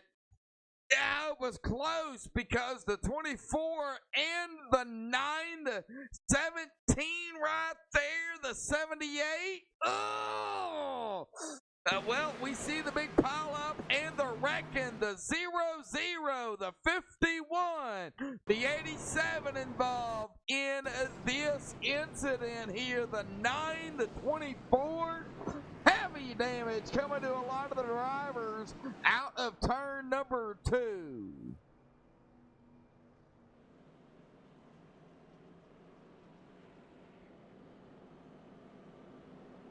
Logan, you got that rule book pulled up?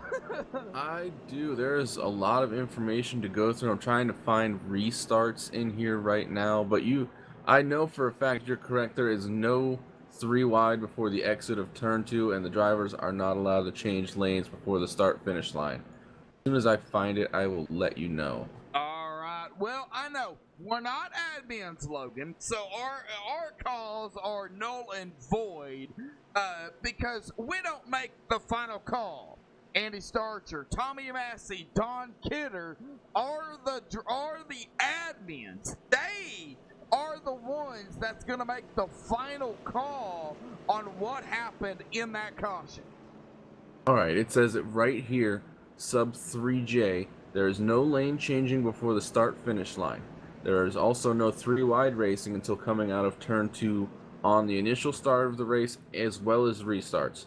A violation of this could result in an EOL or end of line penalty or a drive-through penalty depending on the severity of the incident.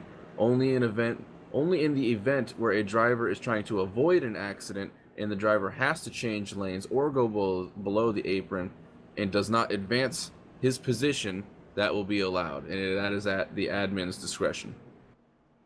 Yes, admins will make the discretion on that.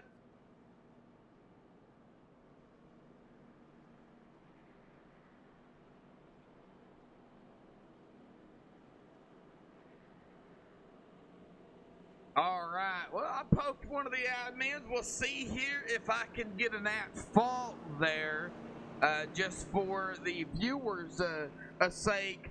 Oh, 42 viewers live here tonight, Logan, at a peak. I think we hit 43. We were at 42, but nevertheless, Logan, we've got people joining in. John Brummett, Brian Odell, I see him. Timothy Zayas, Donnie Lee, Mr. Girth Brooks, not Garth Brooks, but Girth Brooks. You know, everybody out there, thank you so much. You know, from MaxSpeedTV to Extreme to Rick Motec to the admins to everybody for the support that you guys are showing here tonight. Absolutely. Thank you for tuning in. We hope you're enjoying the broadcast, enjoying the great racing that we're seeing out here tonight. It's only just begun. This race is about to get heated up. They're about to turn up the knob and get ready to start racing for the win here tonight. All right, well, they get the one to go here. David Weishart, Cal Gale, Chuck Sweeting, Mason Kane, Rob Haynes is going to be your top 5 here. Well, it's not over. The racing is not over. Logan, I'm going to let you get them going again. David Weishart taking the outside lane here on this restart. Haven't seen that yet tonight. Going to be interesting to see. What comes of this as the pace car pulls off? David Weishart waiting. He is on the gas. Another very good restart from David Weishart. Cale Gale with a good restart as well, not letting David get as far away as David may have hoped. As everybody's looking to get single file behind him all the way back until the 8th position. Lee Overton to the outside of Michael Mueller. What a move there from Lee. Your pick here. My pick here tonight. Now, you know, I've talked to Lee. Scott Rambler hits the wall off turn 4. Big hit to the outside wall. Oh, Scott Rambler back here in 19th, hitting the wall. Scott having some damage there on that 57. Now, you don't really have to have that arrow, but you really got to take care of your car. But we're going back up here. Cameron Hearn in the number 15 to the inside. I believe that is the 29 of Rob Haynes, the 12. The 42, sorry. The 42 of David Elliott.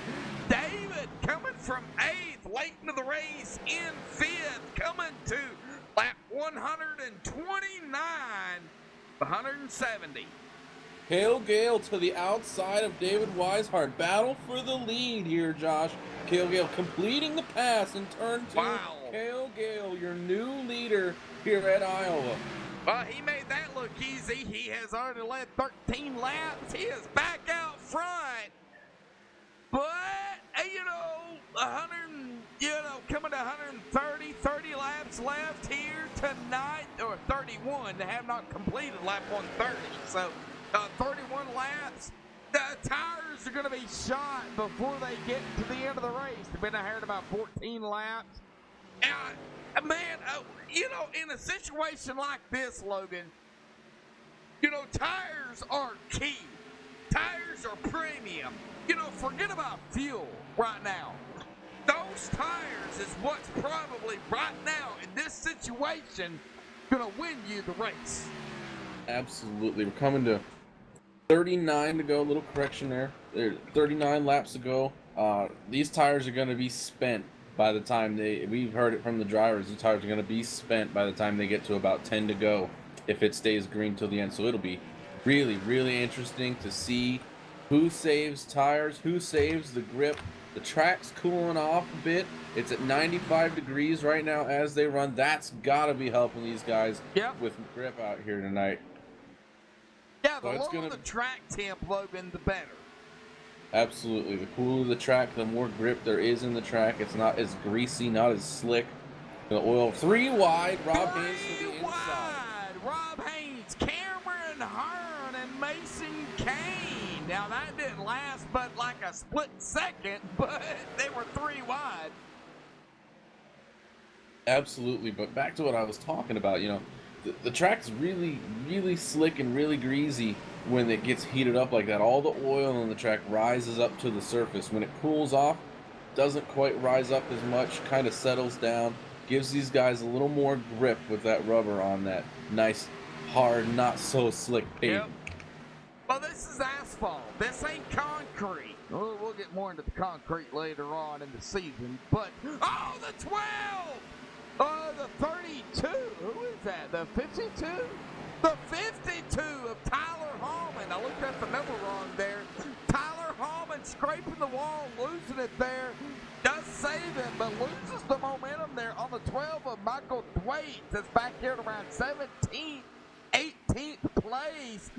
And, you know, scraping the wall, you know, that can and can't hurt you. It depends on if it grabs a hold, because if it grabs you, you don't have a chance of letting go. Oh, no, you could be in for quite a ride if that wall grabs you. If you get up there too high, it's like glue, man.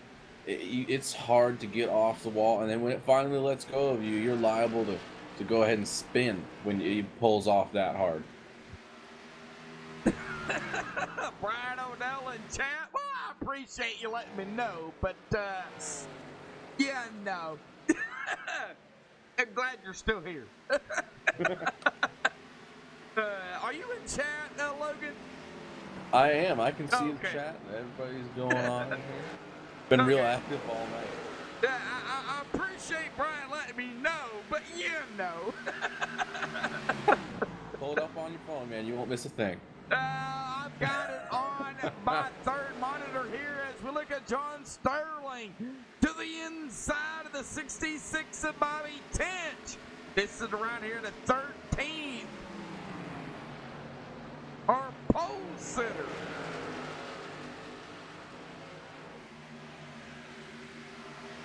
Man.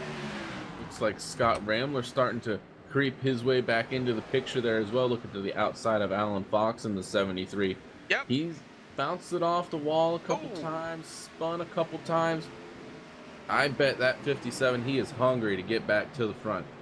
Hey, he's doing some console moves here. He's using that wall as his advantage. And sometimes, Logan, that wall can help you. Oh, it can, especially at a track like Bristol. You can go into the corner, kind of bounce it off the wall. I mean, it's kind of a bad thing to do. You can really do a bunch of damage to your car. You really want to try to keep it out of the wall as much as possible. But I know some guys that go in there and turn 1 and turn 3 at Bristol, and they bounce it off the wall and really keep their momentum up. All right, here we go. Lap 142 of 170 here. 8 more laps. We're going to be at 20 to go, but I believe it's going to come down more of a tire situation than anything. These drivers been out here at about 26. Man, we look at it here. David Weishart been out here at about 44 or 45 laps. Oh, caution is Oh, out. caution.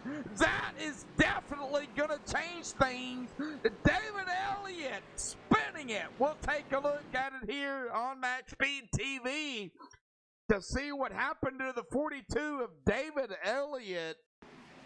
That definitely changed things, Logan. That changes it right here. That changes the entire game. You're going to see some strategy. We talked to Cale Gale earlier. He said there's about 30 laps to go. You're going to see everybody come down pit road and take 4 tires because those tires are a premium. Yep, all right. Well, the 42 of David Elliott coming into 3 and 4.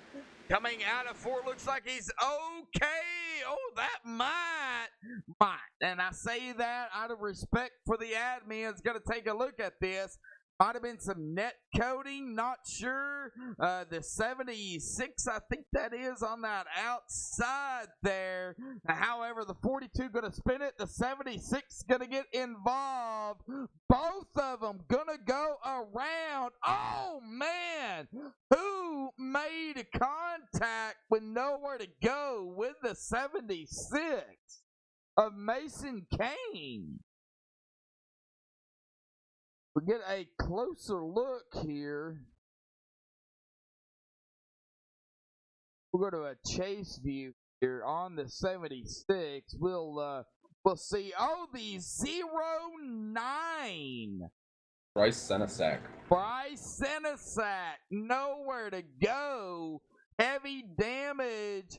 Coming to the 76. He smacks the inside wall as well. Well, yes, this changes everything.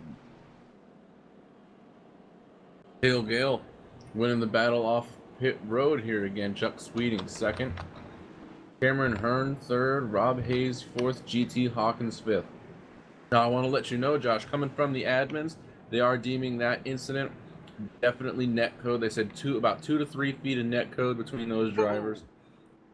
Going to be a net code incident. Nobody at fault for that. Well, I explained it, yesterday and Tuesday. I'm going to let you explain what net code is. Well, net code is the difference in connection between two drivers. Their ping, per se. How well they're connected to the server. When they get close together, if one driver's connection isn't as good as another driver, the game kind of lags in a sense, where you saw 76 of Mason Kane start to move down a little bit. It acted like he was right there. He was all over oh, who was it? 42 of David Elliott. It acted like he was already right there on his quarter panel, and it turned him like as if he was there. But as you saw, he was 2 to 3 feet away. That's one of the unfortunate things about sim racing, racing online. There are some connection issues from time to time, but it happens, man. It comes with the territory. Yep. Everybody accepts the risk out here. They know it can happen. Well, you can look at net coding too, Logan, as lag, basically. Mm-hmm. Absolutely. It's a lag in their connection, the difference in connection to drivers. Real unfortunate, but it happens. I mean, you get mad when it happens, but you don't get mad at the other driver when it happens. You're more so mad at just the situation that got involved in. There's really no control over it. Oh yeah, there's no control over netcode because it happens so quickly. There is no reaction time. So, I mean, it's instantaneous. So, well, while these guys are under caution, it looks like Gary May has stayed out 25 laps. He's led 2 laps in the number. Well, I've got him in he's got 8 on the car, but I've got him in 10 in the driver bar. But we know who he is. But I mean, Gary May, not electing to pit. That's got to be a strategy move there by Gary May. Absolutely it is. He's trying to get the best finish he can. Staying out is possibly the best option he's got to try to pick up some positions. Ton of front end damage to the end of that number 10 as well. It's going to be really, really interesting to see if there's any stack up on that outside lane. Don't know if there's any damage, any engine damage or not. It's going to keep him from getting up to speed. I don't know. This could be a real interesting restart here. Yes, it could be as they make their way out of turn number 4. Gary May going to be in control on the outside. Pace car dives off. The 15 to Cameron Hare behind him. Gary May on the loud pedal. Good jump there by everybody. Bow! Bumping going on here between the 15 and the 8. That is the older tires. That shows it right here. 3 wide as Gary May falls all the way back to 12th place, and the older tires are showing. Oh, they're wrecking at a turn 4. Oh, they're wrecking. Michael Thwaites involved, the 30 involved. Let's take a look. Oh, man, on the restart here, we seen the stack up. We seen the moves. But let's take a look at really what happened. We're going to be on Michael Thwaites here in the number 12. We see the 8 up ahead. So where did this start? Oh, it looks like Michael Thwaites going to the inside of the 8 loses control. Spinning it onto the front stretch here, and then everybody, it looks like simultaneously just either making contact or losing it. The 24, the 17 hitting the wall, the 19, the 30 involved, and it looks like somebody might have incidented out there. The 19 making contact with the 12 just instantly disappears.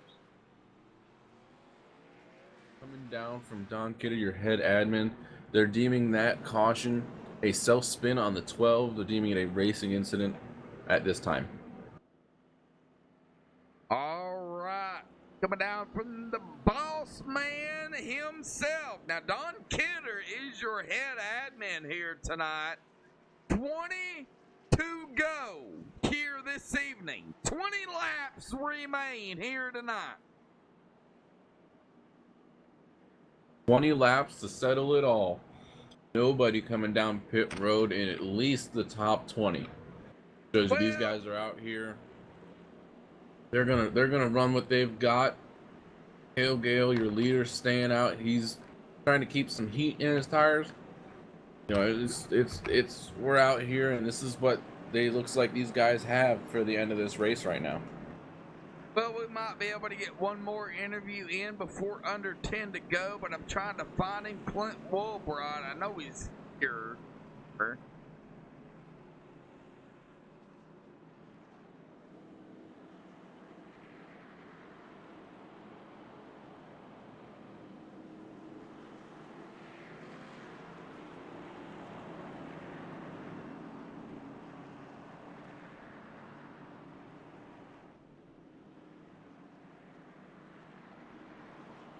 I can't find him.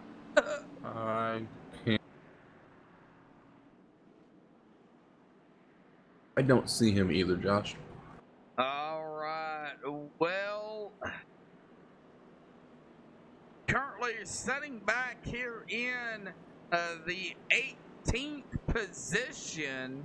Started 41st, having a good run. We're being joined by Rick himself again here tonight. Rick, winding down the final laps here this evening. Oh yeah, I tell you what, man, it's been a heck of a race, man. It has been a heck of a race. Gale is sitting up there on top of the leaderboard. Chuck Sweeting sitting in that second spot. Chuck is a heck of a competitor. Known Chuck for a pretty good while. Yep. And a heck of a driver too. So looking forward to see where he's going to end up here tonight as we wind down these laps. 170, we're sitting at 153 right now. We're going to be sitting at 154 as they cross the start-finish line here. So definitely looking forward to seeing if Gale takes this win home tonight. Well, Yes. you know, go ahead, Logan. I'll say yes, sir. It's getting down to crunch time. These drivers are going to have to show what they've got this last 15 or so laps here. It's really going to show you what these drivers are out here to do and who can come away with the win. We're going to find out here relatively shortly. Yeah. All right, well, I got him going last time. Rick, you're up here. Yeah. You get him going. All right, let me see if I can knock the dust off the old windpipes here. Let me see what I can do. So don't make fun of me too much. So here we go, folks. Here we go. All right, lights off the pace car off the track, and the stands are on their feet. The green flag is out. Gale out front. Sweeting looks like he's going to take in that second place position there. Hearn looking on the inside as they coming out of turn 2. The 114 of Hawkins going to fall back in behind Hearn as they're on the back straightaway. The 33 car, Weisenhart falling in behind the 114. Still looking on the inside, but Gale still looking strong on the front stretch as he crossed the start-finish line there, Joshua. And we take a look at it here. G.T. Hawkins in the 114. The 33 of David Weishart right behind him. 2 by 2. Michael Mueller, the 27. Rob Haynes to the inside in the 29. 15 to go here for the Extreme Motorsports and 99.com Rick Motec Cup Series. Oh, they were 3 wide into turn 1 there, Josh and Rick. Scott Ramler with the big move, taking the 10th position away from John Sterling and Alan Fox. Big move, the Hornet's Nest around the 10th position right now as they complete lap 157, coming to 12 to go this time by. Oh, I tell you what, the 29 is underneath the 27 of Mueller. Mueller and Haynes side by side on the backstretch. The 29 of Haynes going on the inside. They're still side by side as they coming out of turn 4. No one is giving up the spot, but it looks like Haynes is going to take over that spot. But the 27 of Mueller is going to take it back, but Haynes is going to overtake it. Will the 27 of Mueller get the run? No, he's not. Haynes is going to take over that spot on the backstretch. I'd be watching that number 3 of John Sterling. He is looking. He sees what's going on between the 57 here and the 73, John Sterling, as he makes the pass there. Well, 11 to go here tonight. Cale Gale up front. 0.3 of a second ahead of Chuck Sweeting. Cameron Hearn in third. The 114 of G.T. Hawkins in fourth. And David Weishart will round out the top 5. Weisenhart back there in the 33, looking at the back door, the 114 of Hawkins. Hawkins staying strong on the back stretch. Weisenhart doing everything he can to try to catch the 114 of Hawkins. Hawkins holding his own to see if he can catch the 15 of Hearn. Hearn still looking strong. Sweeten still trying to close in the gap of Cale Gale. Cale Gale holding it strong out there as he comes in tonight as a development driver, taking the lead here tonight at Iowa Speedway, leading these guys out here on the track tonight as we're dwindling down the laps. Can he take the win here tonight? 83, not to interrupt you, contact with the wall. Is that going to affect Cale Gale? That is up front. Chuck Sweeting kind of getting some time down on that 83. That might have affected that 83 just a little bit. Chuck Sweeting starting tonight in the 33rd position, running second right now, doing all he can. You can see it. Cale Gale hitting the outside wall. Chuck Sweeting sideways off of turn 4. These guys are doing everything they can to come out here and grab a win, doing what they've got to do. I'm thinking the guy in the catbird seat right now is at 15 of Cameron Hearn, just looking, saying, hey guys, go ahead, race it up. I'm going to get up there, and I'm going to do some damage myself. Tell you what, taking a look back here, Weisenhart and Hawkins back in battling 4th and 5th spot.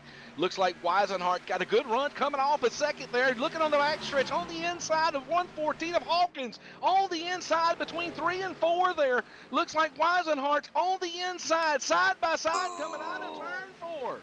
Across they cross the start finish line. Wow, the 114 gonna take it. Still side by side to the 1 and 2, but the 114 gonna hold that position in fourth. I tell you what, Hawkins definitely gets that good run coming off the corner there, Logan.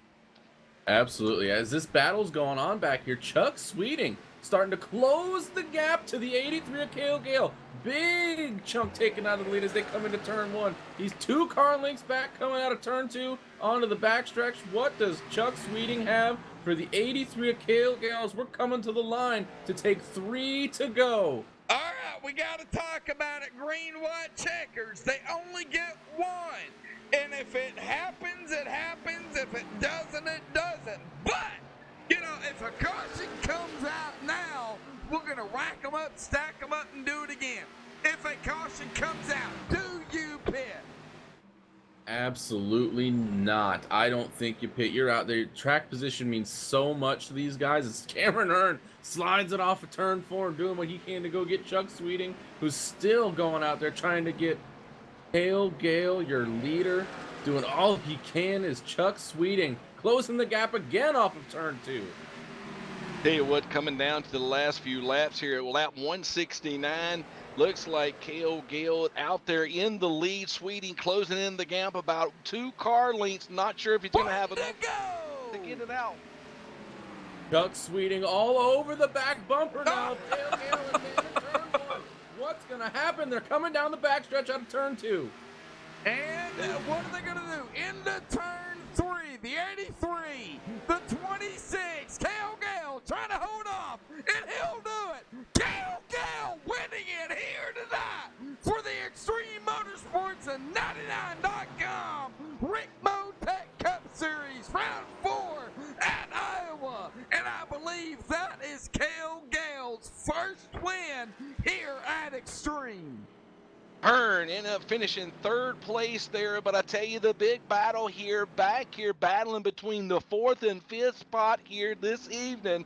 Weisenhart and Hawkins battled side by side, coming out of the backstretch back there. Weisenhart going into three finally took that spot away from Hawkins, taking that fourth place position away. Hawkins coming out with a top five here tonight at Iowa Speedway.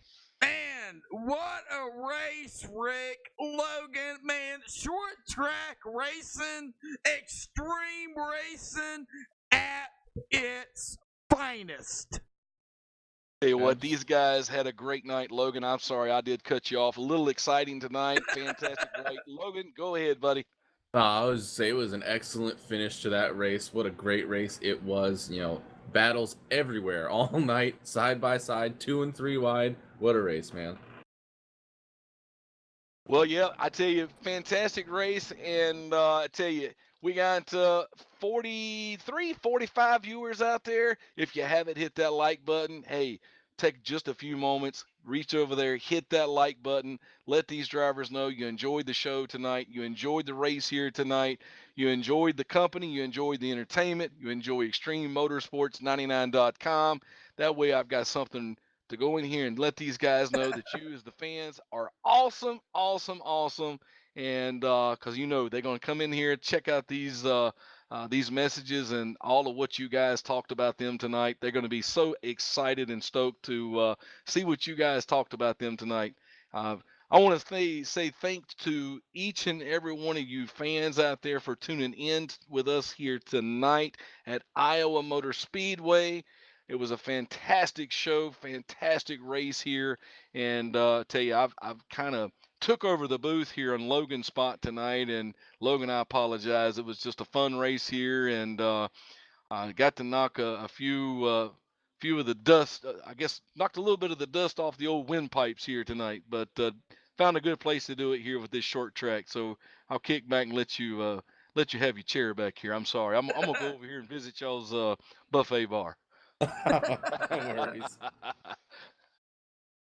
All right. Well, we got the top three in the staging room. We're going to take a quick break, play a commercial from Rick Tech. Don't go anywhere. The MaxSpeedTV post-race show coming up right after this.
Alrighty, back here live on MaxSpeedTV.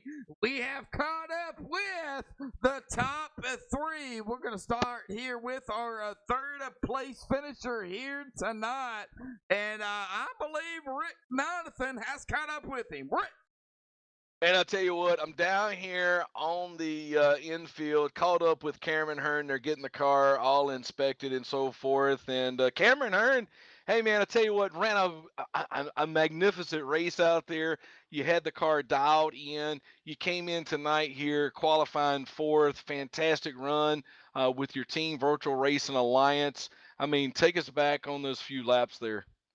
Yeah, the race started out good. I feel like we're the fastest car on the track, and got my spotter. Asked the leader spotter if he'd let me by, and he said, "Nah, you got to race me." So I raced him a little too hard and got into him a little bit, and ended up giving myself a little bit more damage, staying off him, getting on the wall, but fell back to 36th. This track is very tough to pass at, so I knew I needed a good point stay. So coming home top 5, that was my goal after that, and that's what we were able to accomplish. Man, I tell you what, the cars out there, they seem to, with the new tire model that came in here tonight, it seemed like the longer runs seemed to work out better. It seemed to work out good for you there, Cameron. Yeah, definitely. I liked really I like the looseness, and then I like long runs. You can actually drive it into the corner and it sticks. So just gotta be careful when you do it. But yeah, definitely the tire model is a lot different, but I like it. I feel like it's a lot more throttle control, a lot more driver input. I feel like you kind of feel the difference of the car in front of you. Kind of takes the air off you, getting loose off the corner, makes the track position even a bigger effect. Man, I tell you what, one of the biggest things that we were up in the booth here tonight, man, we just had a blast. Me and Joshua and Logan, excuse me, we had a blast up here watching you guys, almost a 40 car field out here on this short track Iowa Speedway. You know, sometimes when we put these cup cars out here on a short track, sometimes it can be kind of a little iffy, especially we didn't know what to expect with the short track, with the new tire model. We knew the car was a little loose. Man, I'm gonna tell you, the fans out here was just going nuts here tonight, Cameron. And I tell you, you got some fan base out there. We didn't know what to expect, but we had a large amount of viewers out here watching you tonight. We had a tremendous amount of likes out here tonight, within more than normal. What would you like to say to those folks out here tuned in and watched tonight? Yeah, like as always, I appreciate people watching. Try to put on a good show for everybody. I think the league does a great job. MSTV does a great job. Josh been the booth tonight, and Logan helping them tonight. Just appreciate that. If anybody wants to help me be a crew chief, apparently I make some dumb decisions on in the pits. So if anybody help me out with that, let me know. Well, hey, you know what? We're always going to run into some of those quirkiness things when we go from track to track. But I tell you, talk to us about Indy. Next week we're going to be at Indy before Santa Claus comes and sees us. What do you think? What are you going to be bringing to us in Indy? I think Indy's a track. I feel like you have the opportunity to see some green flag pit stops. So definitely, as always, saving your stuff. But you got such long drag strip straightaways. So definitely want to make sure you get your car dialed in so you can get off that corner. Because if you get off a corner wrong, you can lose a lot of time, and it's going to be hard to catch it back up. I think the draft will come in effect too. With lower horsepower, I feel like you can actually suck back up to the guy in front of you. So it's one of those tracks I feel like could be very exciting for the fans and for the drivers. Well, I'll tell you what, Virtual Racing Alliance sitting in third spot right now, team championship points. We're still early on. We're just finishing out here week 4, round 4. We'll be going into week 5, round 5 next week at Indy. Uh, how do you feel about the team championship points? Where do you guys think you're going to stack up before we go into the chase?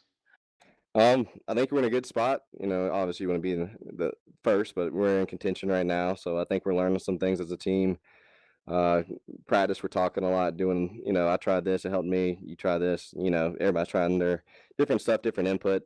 So I'm excited about that. And there's also, teammates on the track, say you're in a bad spot, they can cut you a little bit of slack too.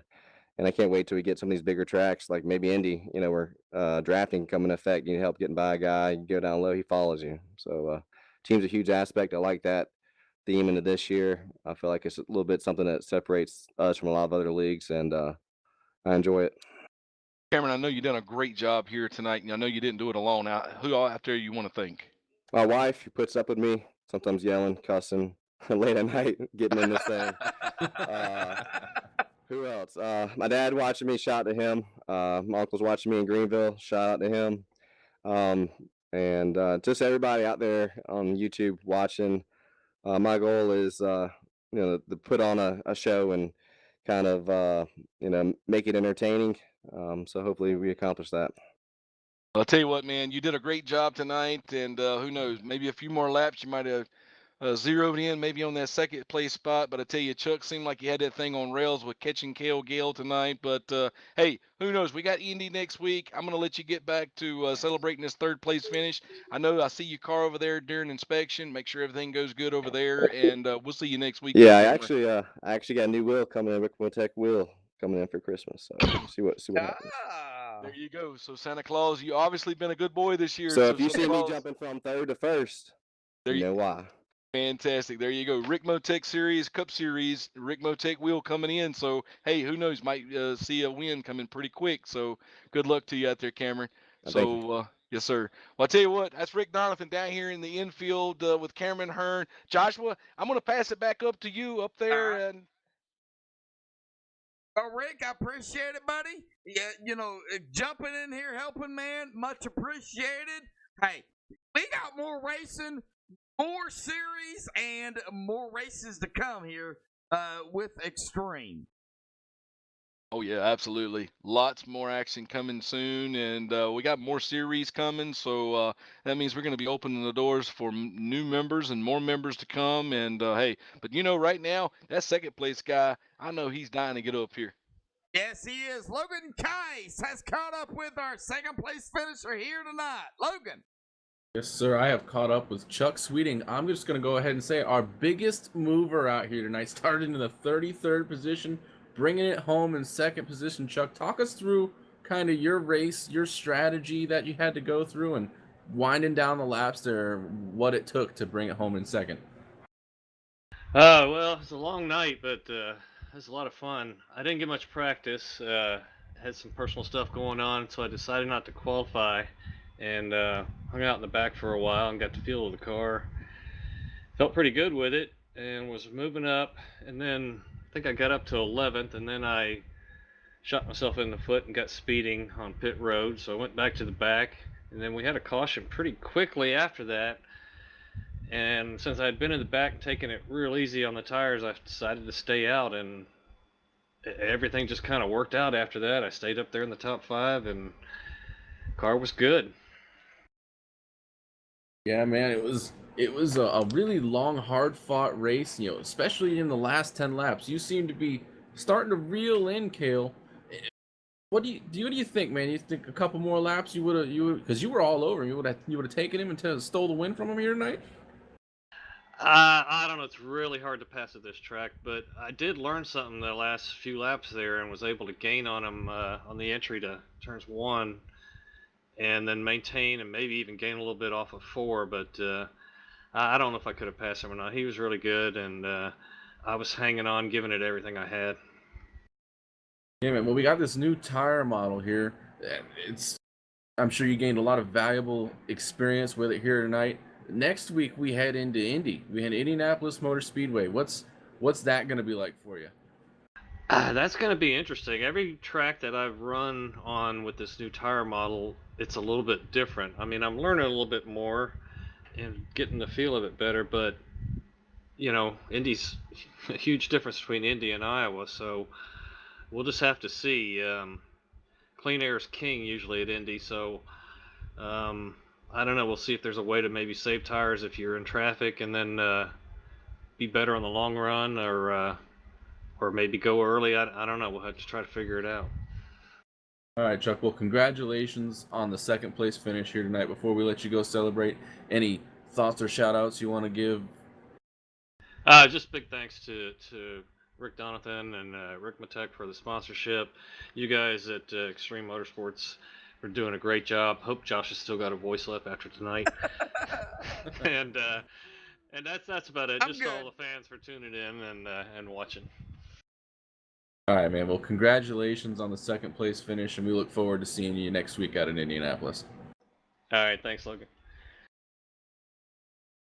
All right, well, that is going to bring us to our winner here tonight, Kale Gale, bringing it into victory lane here tonight. Kale, what a run you had here this evening. Although you wasn't my pick, you came away with the win. Talk about it here tonight. Man, awesome racing. Why didn't you pick me, Josh? You know. Everybody else did. But talk about your racing, Kale, man. It was a fan-freaking-tastic. Yes, it was. It was a great race. I really had a lot of fun. The new tire was it was a little bit hairy at the beginning on restarts and stuff. I think the guys figured that out. But once we got running, I felt like I could feel the car a little bit more realistic to what I'm accustomed to, and Cameron was really fast. Rambler was really fast tonight.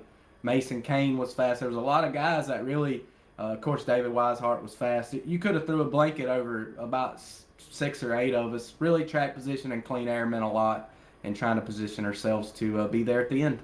Well, with the new tire model in the Cup cars, that had to change things from last night. You know, because it's short track racing, you don't have that tire model last night. No, it was a little different there. Obviously, a whole different feel. And I tried to get a little extra practice in this afternoon. A couple of guys, they always host practices. I try to take a little bit of advantage of that, and kept our nose clean and was able to stay up front and stay out of the mayhem and have a good race, solid race. Didn't mess up in the pits any. That's key. Minimizing mistakes, just like real racing. Yep. These guys, you can't make a mistake. It'll end up costing you positions, and you never know how the cautions are going to fall. It's hard to pass. So you're racing from lap 1 to the checker flag. That's what I did tonight. I raced as hard as I could all night long. Well, it was from green flag to checkered, and you came away with the win. So Indianapolis next week, you know, for round 5 before Christmas break, you know, drafting, tires, all that's going to play into a factor. Talk about it. We're going to let Rick run next week at Indy. I'm going to sit back and watch him.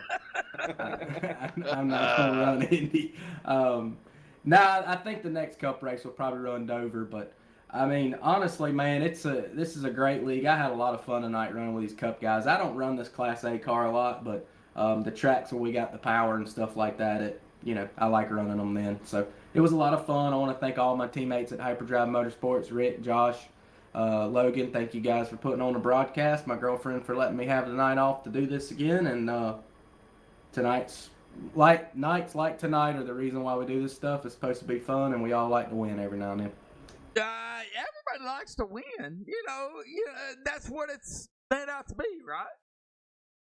That's right. That's what we put in the time to do it. So every now and then we like to seal the deal. So we were able to do that tonight. All right, Kel. Well, man, congratulations on the win. Rick and Logan picked you to win here tonight, so I kind of feel left out here. But, hey, we're not going to take it away from you. We're going to let you go celebrate. Congratulations, man. We'll see you next week, hopefully, at Indy. Thank you, sir. Thank you for having me. All right, Rick, Logan, that's going to do it for the top 3 here. Man, what a race by these drivers here tonight. Absolutely. It was a long, hard-fought night for all these drivers. Some comers and goers like we usually see. Couple incidents here and there, not a lot. It was really a great race. There's passing everywhere. It was a very, very entertaining race to watch and call in the booth here with you guys. And I tell you what, it was a very, very intense race. A lot of competition out there on the track, everywhere out there on the track. I tell you what, one of the highlight moments that I was really zeroed in on was definitely the Hawkins and Weisenhart there toward the end of the race. The battle between 4th and 5th there. Those guys definitely put a show on there side by side the last 5 to 7 laps there. They did a fantastic job, door handle to door handle, lap after lap there. Weisenhart was able to overcome that, put that car up in the 4th position. One of the big highlights tonight that I was able to witness here was the fans. Oh my God, Yeah. the fans. The fans done a remarkable job here tonight. And dude, I'm standing up doing the wave up here in the booth tonight for the fans. They came in here and was all over the place and hooting and hollering and asking where this driver is and that driver and just being interactive and just hey, that's what got me going, and I love seeing that. So far, the loyalty that I'm just seeing from our fan base out there is just absolutely phenomenal, and love seeing that. So a big shout out to all those fans out there tonight. Love seeing that.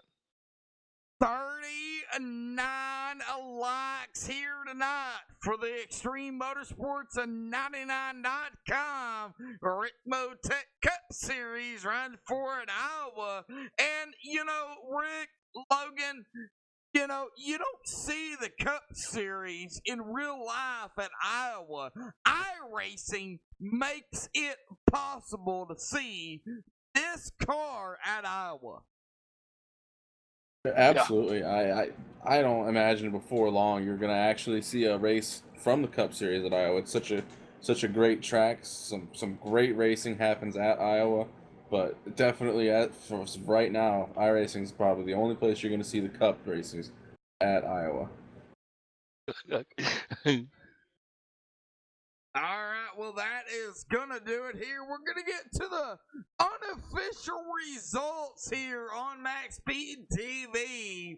They're pinning any admin stuff here tonight, but Cale Gale coming away with the win here tonight. What an awesome run by Cale Gale. Chuck Sweeting going to finish in second. He was right there, just not enough laps to get around Cale. Going to finish right behind him. Cameron Hearn in third. David Weishart in fourth. A battle there between David and G.T. Hawkins for fourth and fifth. Rob Haynes in sixth. Michael Mueller seventh. Blake Griffith in eighth. John Sterling ninth. Alan Fox going to round out the top 10. Coming home tonight in 11th is Bryce Senesac. 12th, Scott Ramler. 13th, Bobby Tinch. 14th, Tyler Hallman. 15th, David Elliott. 16th, Clint Woolbright. 17th, Darren Clement. 18th, Jeremy Clifton. 19th, Garrett D. Grant. And 20th, Michael Thwaites. All right, Tommy Haynes, 21st. Brett Cool going to finish 22nd. Zach Ogburn, 23rd. Dalton Cowden, 24th. Nick Hunt, 25th. Mike Robinger, 26th. Gary May, 27th. Jeffrey Creek, 28th. Adam Eisenhower, 29th. And Justin Gann going to round out the top 30. Matthew Welzenbach, 31st. Lee Overton, 32nd. Mason Kane, 33rd. Davey Hendricks, 34th. Ricky Evans, 35th. Andrew Mraz, 36th. Ed Morris, 37th. Jay Pryor, 38th. And Alan Elwood bringing it home tonight in 39th. Your admins here tonight are Tommy E. Massey, Andy Starcher, and Don Kidder. All right. Rick Donovan, Logan Kice, myself, Joshua Medlock up here in the booth for Max Speed TV.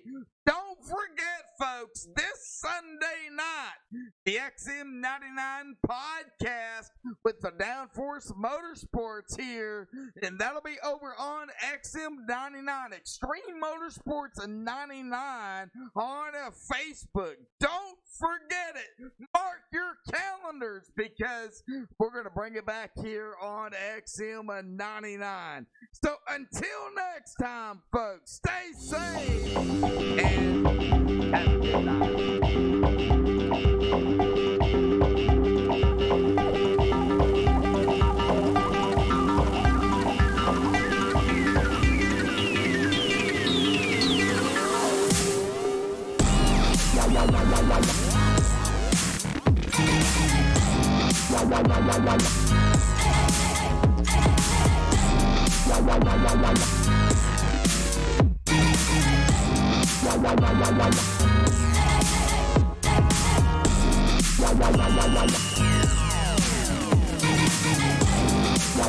Wow.